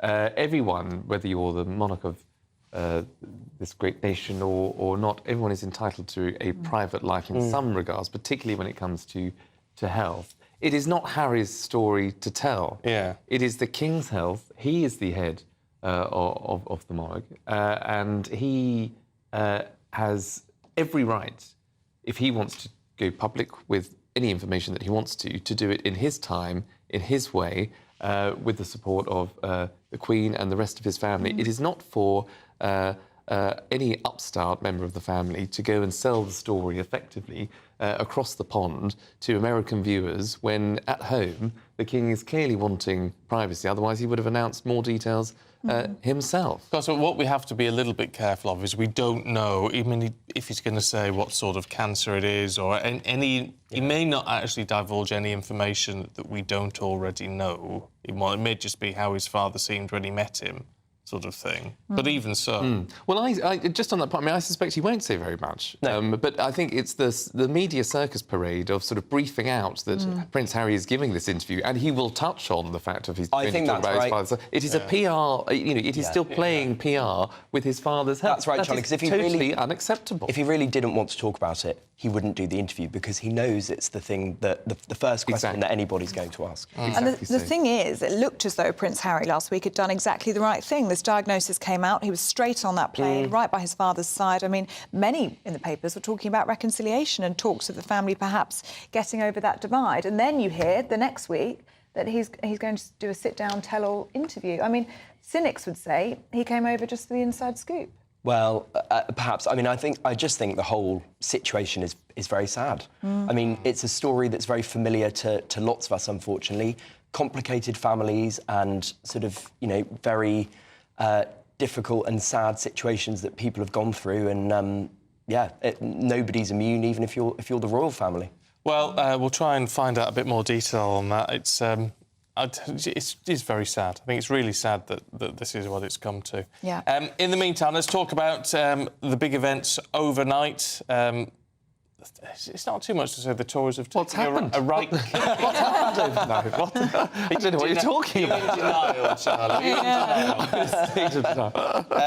I mean, there's no way the Tories can spin their way out of this, is there? Well, they're trying. Give it a go, Charlie. Go on. Well, I think, you know, as we've sort of said before, look, you know, by-elections are never successful for sitting governments, it seems to me. The turnout in these particular 2 by-elections was incredibly low, and therefore I don't think anybody really would come on with any sincerity to make huge sweeping predictions, because we know that the polls always fluctuate, they always narrow in the run-up to general elections. Except this is indicative, isn't it, of a frustrated nation? Well, it's an indicative of a small minority of a nation who turned out to vote because the turnout was so low. If there was real animosity against the government, if there was real seismic changes, you would have seen, I think, everybody in those 2 constituencies come out to, you know, put the cross in the box of anyone else apart from the Tories. But the fact that people just stayed at home, the fact that obviously Conservative voters did stay at home, that they weren't able to come out and vote Conservative, that is something that the Conservative government and the Tory machine will want to work on. But the fact that those people aren't switching to the Labour Party, that are not switching to reform in their drones because the turnout was so low, is, I think, something that the Conservative Party will want to take. If the swing in Wellingborough was repeated uniformly across the country, I'm not going to say it will be at the general election, but if it was, the Tories would have 4 MPs left. 4. But this is a really, really, really bad result. It's a disaster. Jacob Rees-Mogg... And that would be the electorate. The size of that electorate would be the size of a primary school classroom, because, you know, everybody would be saying, you know, but you can't judge elections on the basis of that turnout. And that's what Jacob Rees-Mogg has been out this morning saying that it was a bad result for Labour because they didn't get 50%. Quite right, too, because, you know, you need to have people coming up... It's an absolute thrashing. It is not when people are staying at home. This is the point, that people are... There is political apathy across this country, and I totally get it, and I totally understand why. People are bored of politics at the minute. They don't want it in their day-to-day lives, as you said earlier on. I absolutely agree with you. But when it comes to the hard choices about the general election, when it comes to who is actually the one that's been dealing with the people's priorities, whether it's stopping those small boats, Rishi has gone above and beyond. Charlie, it's... Any other Home Secretary, any other Prime Minister to deal with that issue that matters to people. He's been the Chancellor to deal with the economic downturn that we found a couple of years ago and during COVID. It's game over, isn't it? He is the man who will go to the public and go to the country to say, judge me on my record, don't put all that at risk, and I'm pretty sure whether the public will vote. It's just, I mean, I'm having such a good morning. It's great fun. I mean, this is just such a disaster, and it's obvious, and everyone knows which way it's going. And I know you're saying, we can't come on and make sweeping generalisations about what's going to happen at the general election. And I'm sure, you know, I'm not here taking the Labour Party line, because they will be out there this morning playing it down. No, I'm not. They'll be out there playing it down and saying, oh, you know, we've got to focus on the task ahead, and it's going to be difficult, and people's minds aren't made up, but they kind of are. Like, it's game over. Charlie, you're talking about political apathy. I mean, how is that going to be fixed by a general election? We are in an election year. Aren't people just going to stay at home then?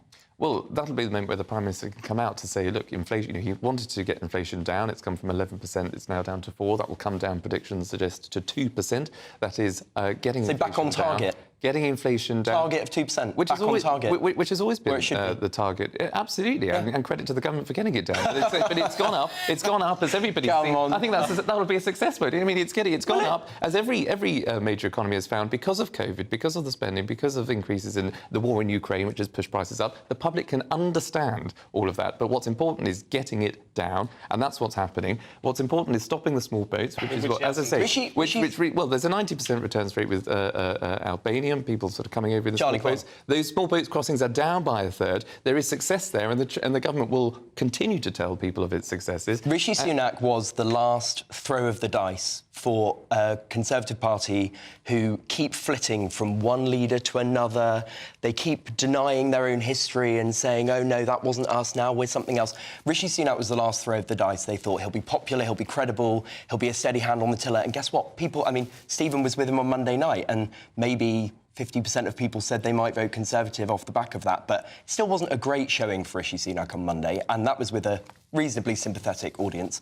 He is not. No, popular. it was a completely impartial audit. Well, you know, it was a completely representative. Understand and space and all that, and I get that. But Rishi Sunak has not proved to be the great hope that the Conservative Party thought he might be. And neither has Sir Keir Starmer, which is why I think it's all to play for, because people are not switching to Sir Keir Starmer in their drones. They're not saying this is a great man that's going to, with a great vision, that's going to lead this country through the difficult decisions or the difficult choices or the challenges that we face. That is why at the general election the choice will be very, very clear. Rishi Sunak that will have a record, hopefully, to stand on. There's a long way to go. I take that, absolutely, but we've got a long way to go to the general election, because I think it will be, like you, Ellie, I think it will be in November, to allow tax cuts to come in budgets and set-piece events. So I think it is all to play for. Charlie, I want to be cheeky, just very quickly. WhatsApp groups that you are in, because we know you have your ear to the ground. There are lots of panic and alarm bells ringing this morning. You've got 10 seconds.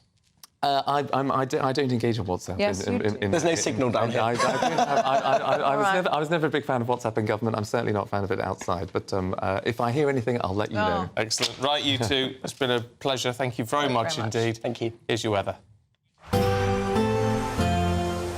Looks like things are heating up. Boxed boilers, sponsors of weather on GB News.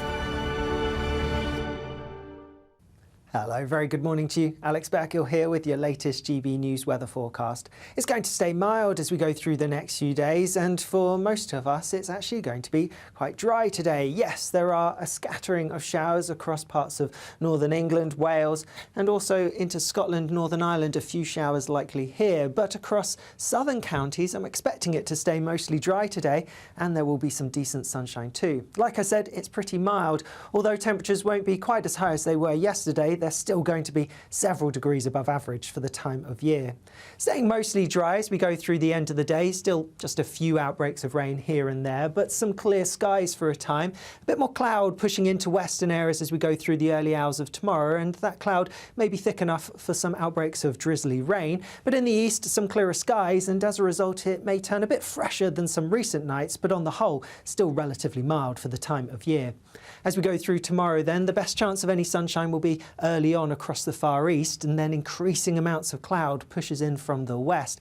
That will bring a bit of rain towards western parts through the morning, but it's later on where we see a band of heavier, more persistent rain sweeping its way eastwards across the country. Again, it is going to be quite mild, highs of around 15, possibly even 16 Celsius. That rain then continues its way eastwards as we go through the end of the day Saturday, clearing eventually on Sunday, leaving a drier day for many. A brighter outlook with Box Solar, sponsors of weather on GB News.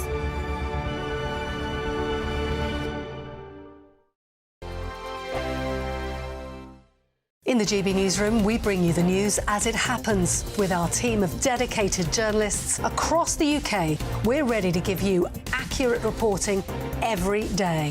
When the news breaks, we'll be there with bulletins on GB News, the People's Channel, Britain's news channel. Lee Anderson's Real World, Fridays from 7 p.m. Dr. Jane Jones, who's the clinical lead for Care After Combat. Yeah. Jane, thanks for coming. And just tell me a little bit about your organisation. What do you do? OK, well, thank you for having me here so we can talk about Care After Combat. So we are an organisation, a charity, who work into the prison system, working with military veterans who've somehow got involved with the justice system and... So there's quite a high population of ex-servicemen and women in our prisons. Why is that, do you think? So 2014, the government did a review of who was resident in UK prisons, and what they found were that military veterans are the highest occupational group, and this obviously raises some concerns. Yeah. So the government wanted to do something about that, and so they supported Care After Combat initially, just as a scoping exercise, really, to see if there was any way we could help these men and women actually, understand the problems that led to offending behaviour and go on to lead successful lives. So what sort of offending behaviour are we talking typically for people that's in prison that's actually served in our armed forces? Primarily, it's violence. Yeah. So that is the highest offence that we work with. Okay. But of course, the military, as with everybody else, it's the full range of offending behaviour. OK, so we're in a pub, Jane, Dr. Jane, and I guess for some people, the odd tip of alcohol is good, a bit of fun of a weekend, relax, let your hair down. But for some people, alcohol is not always their best friend, and I guess that plays a part in some of your veterans that end up inside. Absolutely. So, speaking from my own experience, a good 2/3 of the people I work with have some kind of mental health problem or mental health difficulty, struggling to either adapt into civilian life or with some of the traumas they've experienced during service. People might self-medicate with alcohol to manage some of those thoughts and feelings. Your weekend starts here with Friday Night Live with me, Mark Dolan, 8 till 9 on GB News. Big stories, big guests and big laughs as we get you ready for a cracking weekend. That's Friday Night Live with Mark Dolan. Fridays 8 till 9 on GB News. Bring your own drinks. The admission's free. Have a great Saturday night with me, Leo Curse, on the Saturday Night Showdown. It's a crazy world out there, so come and make fun of it with me, my panel of comedians, and a couple of people who actually know what they're talking about. This Saturday Night Showdown is your front row ticket to the clown show every Saturday, only on GB News, the People's Channel, Britain's news channel.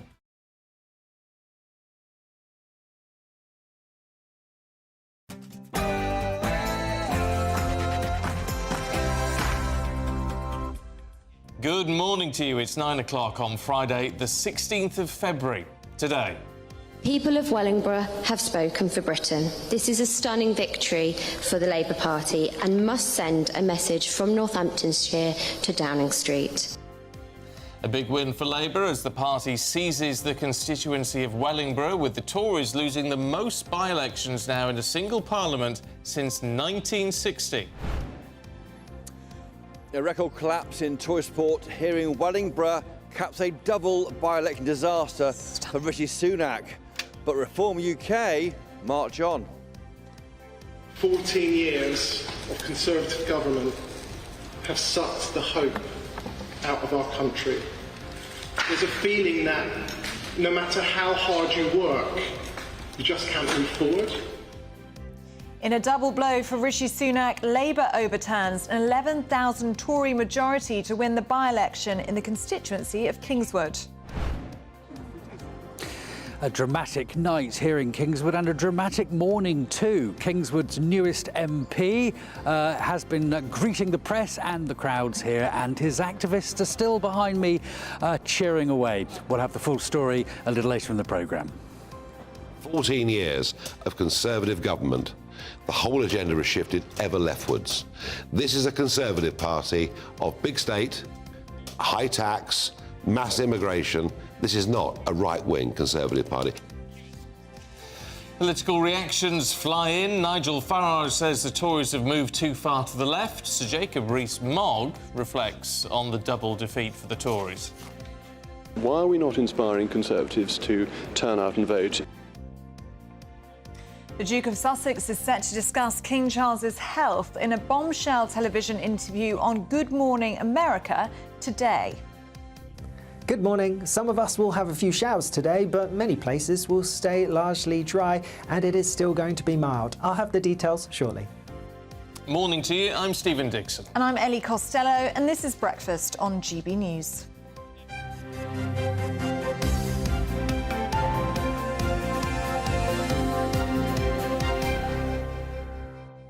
So, of course, that breaking news overnight, the Labour Party securing victory in 2 by-elections, getting the constituencies of Wellingborough and Kingswood. Well, Damien Egan, the former mayor of Lewisham, took Kingswood from the Conservatives and put a Labour MP in the seat for the first time in 14 years. Well, Labour also took Wellingborough from the Tories in a landslide election victory for Sir Keir Starmer. The Tories have now lost more by-elections in a single parliament than any administration since the 1960s. Let's talk to Labour's National Campaign Coordinator and the Shadow Chancellor of the Duchy of Lancaster, Pat McFadden. Good to see you, as always, Pat. I mean, is this people turning to Labour, or is this a case of Tory voters just not turning out? They are turning to Labour. I spent all day yesterday knocking doors here in Kingswood, working towards a really fantastic result last night, and I met former Conservative voters who are turning to Labour, and they're turning to Labour because the Labour Party's changed. You know, it's got a different world outlook now, a different outlook on the economy. It's offering a good programme. People want change. And Damien Egan, our candidate here last night, he represented change, and that's why they backed him, and that's why we were able to overturn such a big Conservative majority. And it's the same story in Wellingborough, and hopefully, you know, we'll see what happens when the real test comes in the general election later this year. Is it change, or is it just a mighty helping hand from Reform UK, who managed to split the right-wing vote last night, especially where you are now in Kingswood? The Tories would have held on last night if it wasn't for Reform.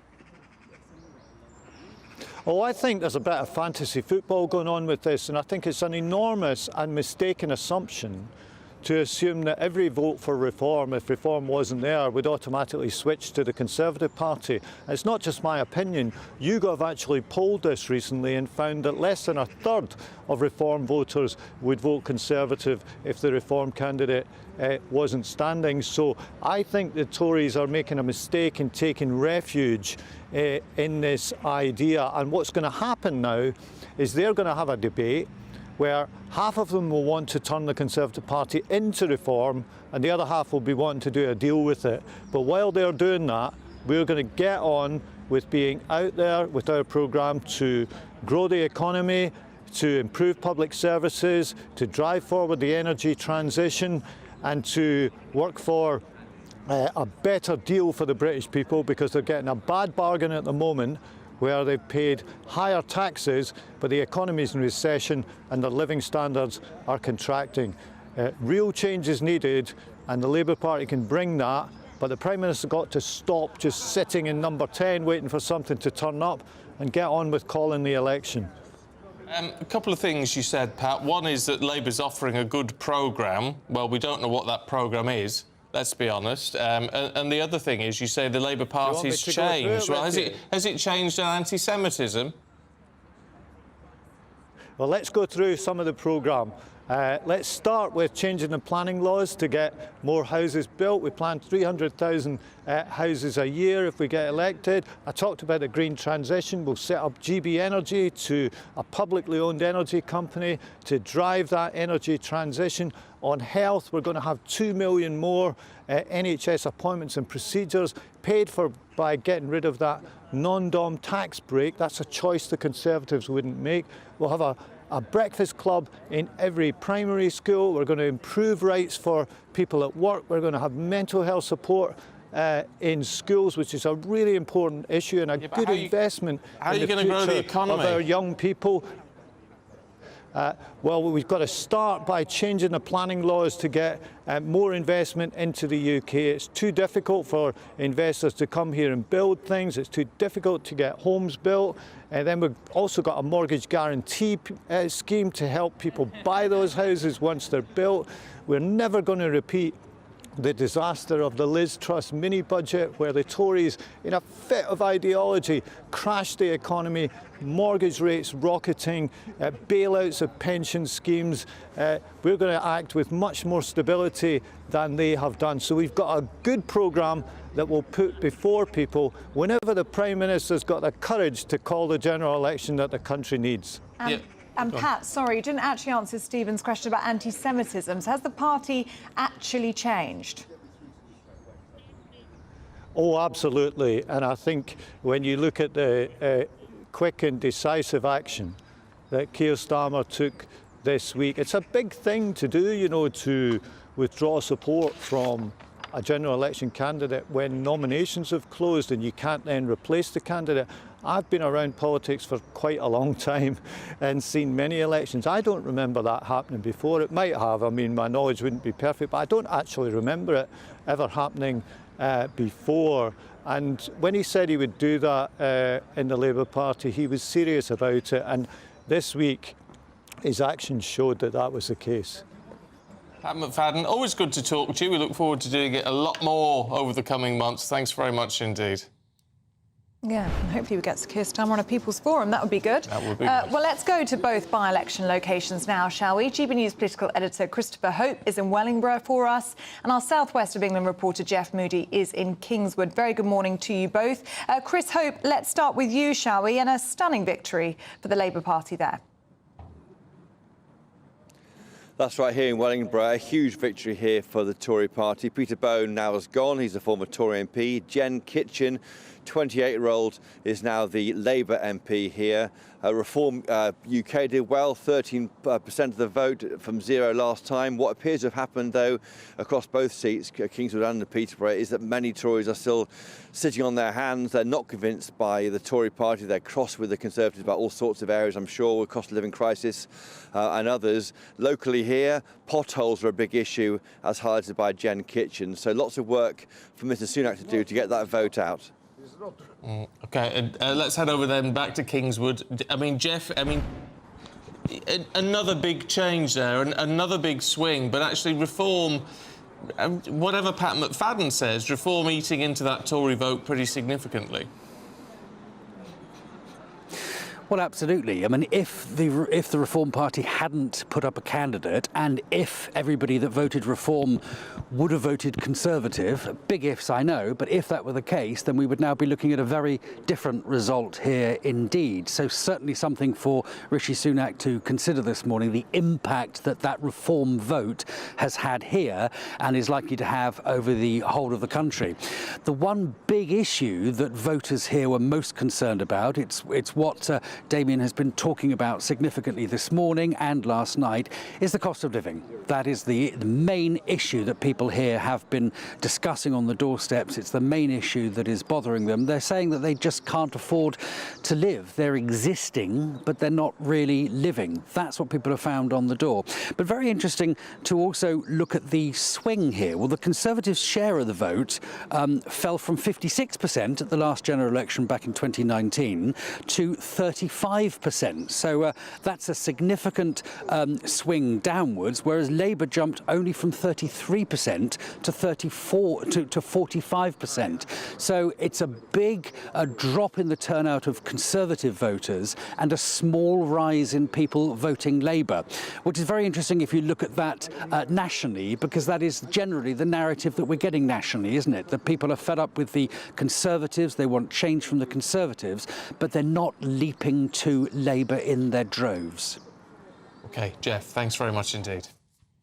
Well, joining us now is political commentator Alex Armstrong. Very good morning to you. I want to just pick up on Pat McFadden's point there about us playing, or the media playing, fantasy football with the idea of the impact of Reform UK on the result, especially in Kingswood. What do you make of that? It's waffle, isn't it? It's waffle. Look at the numbers, Pat. Take a look at the numbers. They add up to a Conservative victory if you take Reform out of the equation. So you can't accuse the media of playing fantasy football with the actual facts. I mean, look, he's a little bit out of touch, I think. I like Pat, he's a lovely bloke, but he's a little bit out of touch. The reality is, and these by-elections, that the public are disillusioned with all the parties.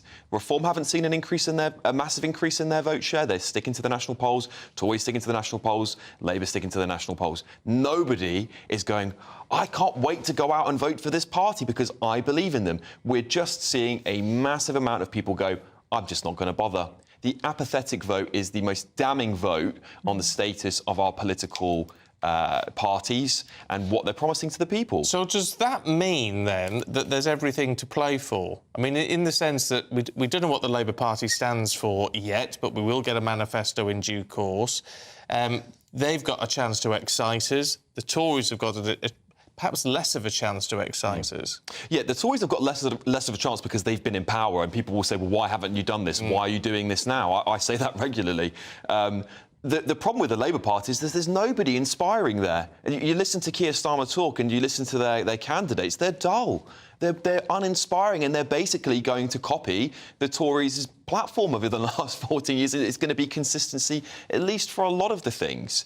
And so what people want is change. They can't find it in any of the fringe parties. We're seeing Reform do well, but not incredibly well. And so there's a gap in British politics, and it needs to be filled at some point. And the Tories will think, well, maybe we should change leader, but I don't think that's going to do them any favours either. It seems like we're heading to a political reset. Do you think a lot of this ties into voter issues and people having their fingers on the pulse about what actually matters to voters? Because interestingly, you say that Labour don't have that, or they don't have the most inspiring candidates. Because Jen Kitchen, who won in Wellingborough, said the reason why she won, she puts it down to understanding her constituents. She says they care about local issues like potholes. That's what she's been talking about on the doorstep. That's why she's won. Well, look, I certainly think it's a lovely thing to hear from a candidate to talk about potholes. But I know MPs sit in those constituency offices every week and they do talk about these things, maybe not on a national platform, but they do have these discussions. Really, that's down to the local council. It's not down to the MP. So I don't know whether she's applied for the wrong job. But it's a frame, it's a frame of mind as well, isn't it? It's for looking for someone to blame and looking for someone to create change, and that would be your local MP. It would be, and the MP's there to raise issues that are about the whole constituency or things that need to be taken to state level. But frankly, for Pat McFadden to go out and he's knocking on doors and people are going, oh, I can't wait for the Labour Party to come into power, is nonsense. Look at the vote. Look at the vote. You wouldn't have won. The right-wing vote was stronger. You wouldn't have won if you hadn't got reform there. So this narrative the Labour Party are going to put out today is nonsense. It's nonsense. It's just disillusioned voters who don't like any of the parties and they don't want to turn out for any of them. OK. Alex, good to see you. Thank you very much indeed. Have to let us know what you think about that. In the meantime, if you're getting a bit bogged down by the politics, do you fancy the chance to win £18,000 in our Great British Giveaway? Well, you've got to be in it to win it. So here's how. Still time to turn 2024 into 2020 more with your chance to win £18,000 in cash to spend however you like. You really could be the next big winner of our Great British Giveaway. Phil from West Yorkshire won our last one. Listen to his reaction when we gave him the news. I never won a penny in my life. Well, congratulations, you've won £10,000. Oh my God, wow. But hurry, for another chance to win £18,000 in tax-free cash, text GB-WIN to 84902. Text costs £2 plus one standard network rate message. Or post your name and number to GB02 PO Box 8690 Derby DE1 9TT. UK only. Entrance must be 18 or over. Lines close at 5 p.m. on Friday the 23rd of February. Full terms and privacy notice at gbnews.com/win. Good luck. Now, Prince Harry is reportedly due to discuss King Charles's cancer diagnosis in a bombshell interview in the US today. We'll have more details on that in just a few moments. That's next on Breakfast on GB News with Stephen and Ellie.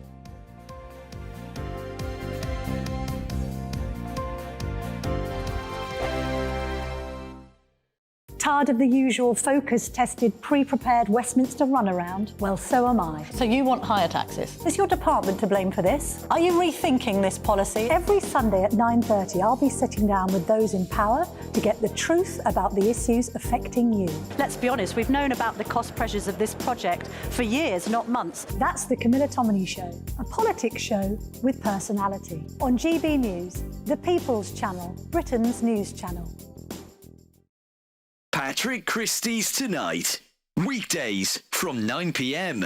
So a new poll has revealed that Gen Z or Gen Z, I don't know how I'm supposed to say it, and British boys and men are more likely to believe that feminism has done more harm than good when compared with older respondents. So the polling also found that a quarter of UK males aged 16 to 29 believe it's harder to be a man than a woman, with 1 in 5 looking favourably upon controversial influencer Andrew Tate.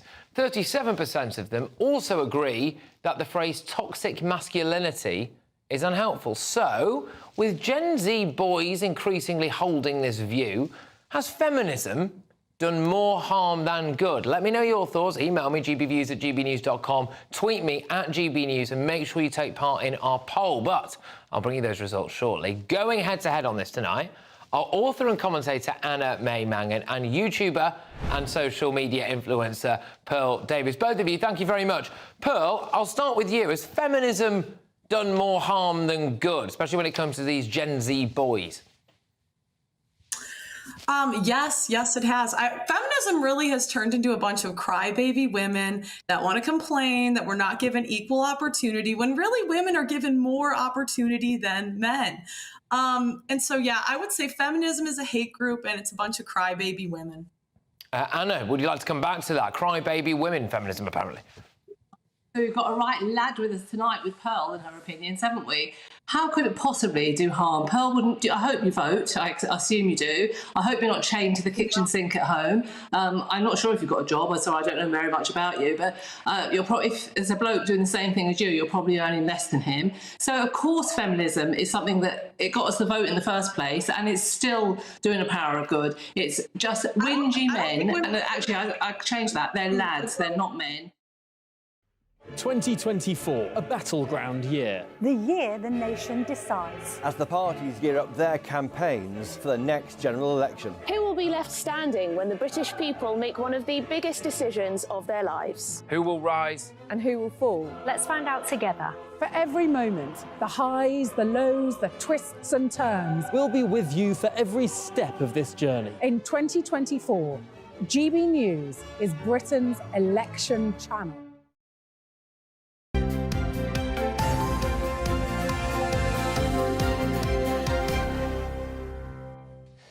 Now, here's one that's going to wind you up a little bit this morning. Prince Harry is going to discuss the King's health in a TV interview in the United States later on today. Really not making this up. Yeah, this will be Harry's first interview since King Charles postponed all of his public-facing duties due to his cancer diagnosis. Let's talk to our royal correspondent, Cameron Walker. I mean, Cameron, frankly, it beggars belief if what we're told is true, that he's recorded this interview to go out later on today in the States, which talks about his father's health. It's not his story to tell. Yeah, I must admit, Stephen, by speaking to sources close to this last weeks, I was under the impression that Prince Harry would silence on anything to do with his family or indeed his health, flown across the Atlantic for that half-an-hour meeting with the King at Clarence House following his cancer diagnosis. So what we know is that Prince Harry has done an interview with ABC News correspondent Will Reeve for Good Morning America. It's going to air between midday, at some point between midday and 2 p.m. London time today. And in it, that Prince Harry discusses his father's health, his life with Meghan, and his support for wounded warriors. Of course, he's in Canada for 3 days for the Invictus Games. And the thing is, we don't exactly know what's in the interview. This could just be a very clever PR campaign by ABC News to try and tease up and make everyone what was asked about, a bit of a non-answer, and did keep very quiet. Or has he gone into lots of detail about his father's private medical diagnosis, the private meeting he had with him? And the fact is, we just don't know yet. I think Chris point out, why on earth is he talking about or appearing to be about to talk about private matters where we know before when he talked for him? And perhaps with this new website and the rebrand that we've talked about over the last few days. But if he focuses on the other thing, if he focuses on Invictus and shining a spotlight and championing wounded veterans, then I think perhaps people will have respect for him. So we'll have to wait and see what's actually in the interview and what he says. Yeah, indeed so. Cameron, thanks very much indeed. Yeah. It's just, it will be a great shame if it looks as though he did the right thing, which was rush over, get on that flight, be by his father's side, but then go home and potentially sell the story. We'll have to wait and see exactly what he says. He's going to be asked about it. Of course he is. If he's doing an interview, he should say, I'm just not going to talk about that. Yeah, well, that would be the respectful thing to do, wouldn't it? But cynics are going to say now he flew over here to get that scoop, so that he had something to share in a TV interview. Let's hope that wasn't the case, but we will find out between midday and 2 p.m. this afternoon. I'm sure we're going to have all the analysis with Cameron Walker a little bit later on GB News. We will, but in the meantime, coming up at 9:30, it's Britain's Newsroom. With Pip and Ben. Good morning, you two. Morning. Morning. So, well, we're all right. I'll tell you what, there's an awful lot of political analysis to be done today. Tory bloodbath. Yeah, Tory, are they toast, the Tories? We had Rishi's recession yesterday, Tory toast today. And, well, what a night for reform, actually. You know, it's been an interesting one for them. We're hoping to get Nigel Farage on to give us his reaction and analysis to how reform have done. Lib Dems obliterated. Yeah, they're just out the picture, aren't they? Reform now the third party, you'd say, in the UK, and they're polling the same as they're performing in the by-elections. But interesting. 13%. But it's interesting when you look at... You see, it depends how you read the analysis, isn't it? I mean, they've done very well. Richard Tice earlier on this morning, very, very happy with 13% in Wellingborough. However, if they're getting that much support, why aren't Reform supporters queuing up to vote at the polling station on the day and have a real impact? And the argument is they're not. Yeah. I think it's the idea that Reform want... I mean, of course they want seats in Parliament, but I think really, and they haven't said this publicly, but their big aim is just to obliterate the Tories. So once that happens, they can then, you know, sort of pounce like a vulture and rise from the ashes of the Conservative right. And the Tories, they are now losing votes at both ends. Votes to Labour, votes to Reform. You know, what state are they going to be in come the end of the year? And is the results today going to have any bearing on the timing of this next election? And can the Tories do anything to change it? Well, Is there anything else they can give? Earlier this week, we were talking about Labour. Is Labour's lead slipping because they've been embroiled in anti-Semitism again? Now, what a day for Keir Starmer. You know, completely different feel to the Labour Party today. You'd think he's waking up this morning pretty relieved, actually, after that fairly torrid week he's had. But yeah, Nigel Farage on the show, he'll have a lot to say about it. Oh, he will. He suggests it's a new dawn for the centre-right of politics in the UK, with Reform performing so well. And we'd like to know what he's going to do in the run-up to this election as well. Maybe we'll push him on that. Well, he's keeping us waiting, isn't he? He'll keep us waiting as long as possible before he tells us that. Yeah, he will. Be interesting, though. Give him anyway. a good nudge, see if we can get an answer out of him. Lovely, you two. We'll see you at 9:30 this morning. Look forward to that. And that's it from us. You're back tomorrow. Yep. And I'm back with Pete, 10 till 12. Cheeky plug. Yeah, but here's the weather. Hello, very good morning to you. Alex Berkill here with your latest GB News weather forecast. It's going to stay mild as we go through the next few days, and for most of us it's actually going to be quite dry today. Yes, there are a scattering of showers across parts of northern England, Wales, and also into Scotland, Northern Ireland, a few showers likely here. But across southern counties, I'm expecting it to stay mostly dry today, and there will be some decent sunshine too. Like I said, it's pretty mild, although temperatures won't be quite as high as they were yesterday. They're still going to be several degrees above average for the time of year. Staying mostly dry as we go through the end of the day, still just a few outbreaks of rain here and there, but some clear skies for a time. A bit more cloud pushing into western areas as we go through the early hours of tomorrow, and that cloud may be thick enough for some outbreaks of drizzly rain. But in the east, some clearer skies, and as a result it may turn a bit fresher than some recent nights, but on the whole still relatively mild for the time of year. As we go through tomorrow then, the best chance of any sunshine will be early on across the far east, and then increasing amounts of cloud pushes in from the west.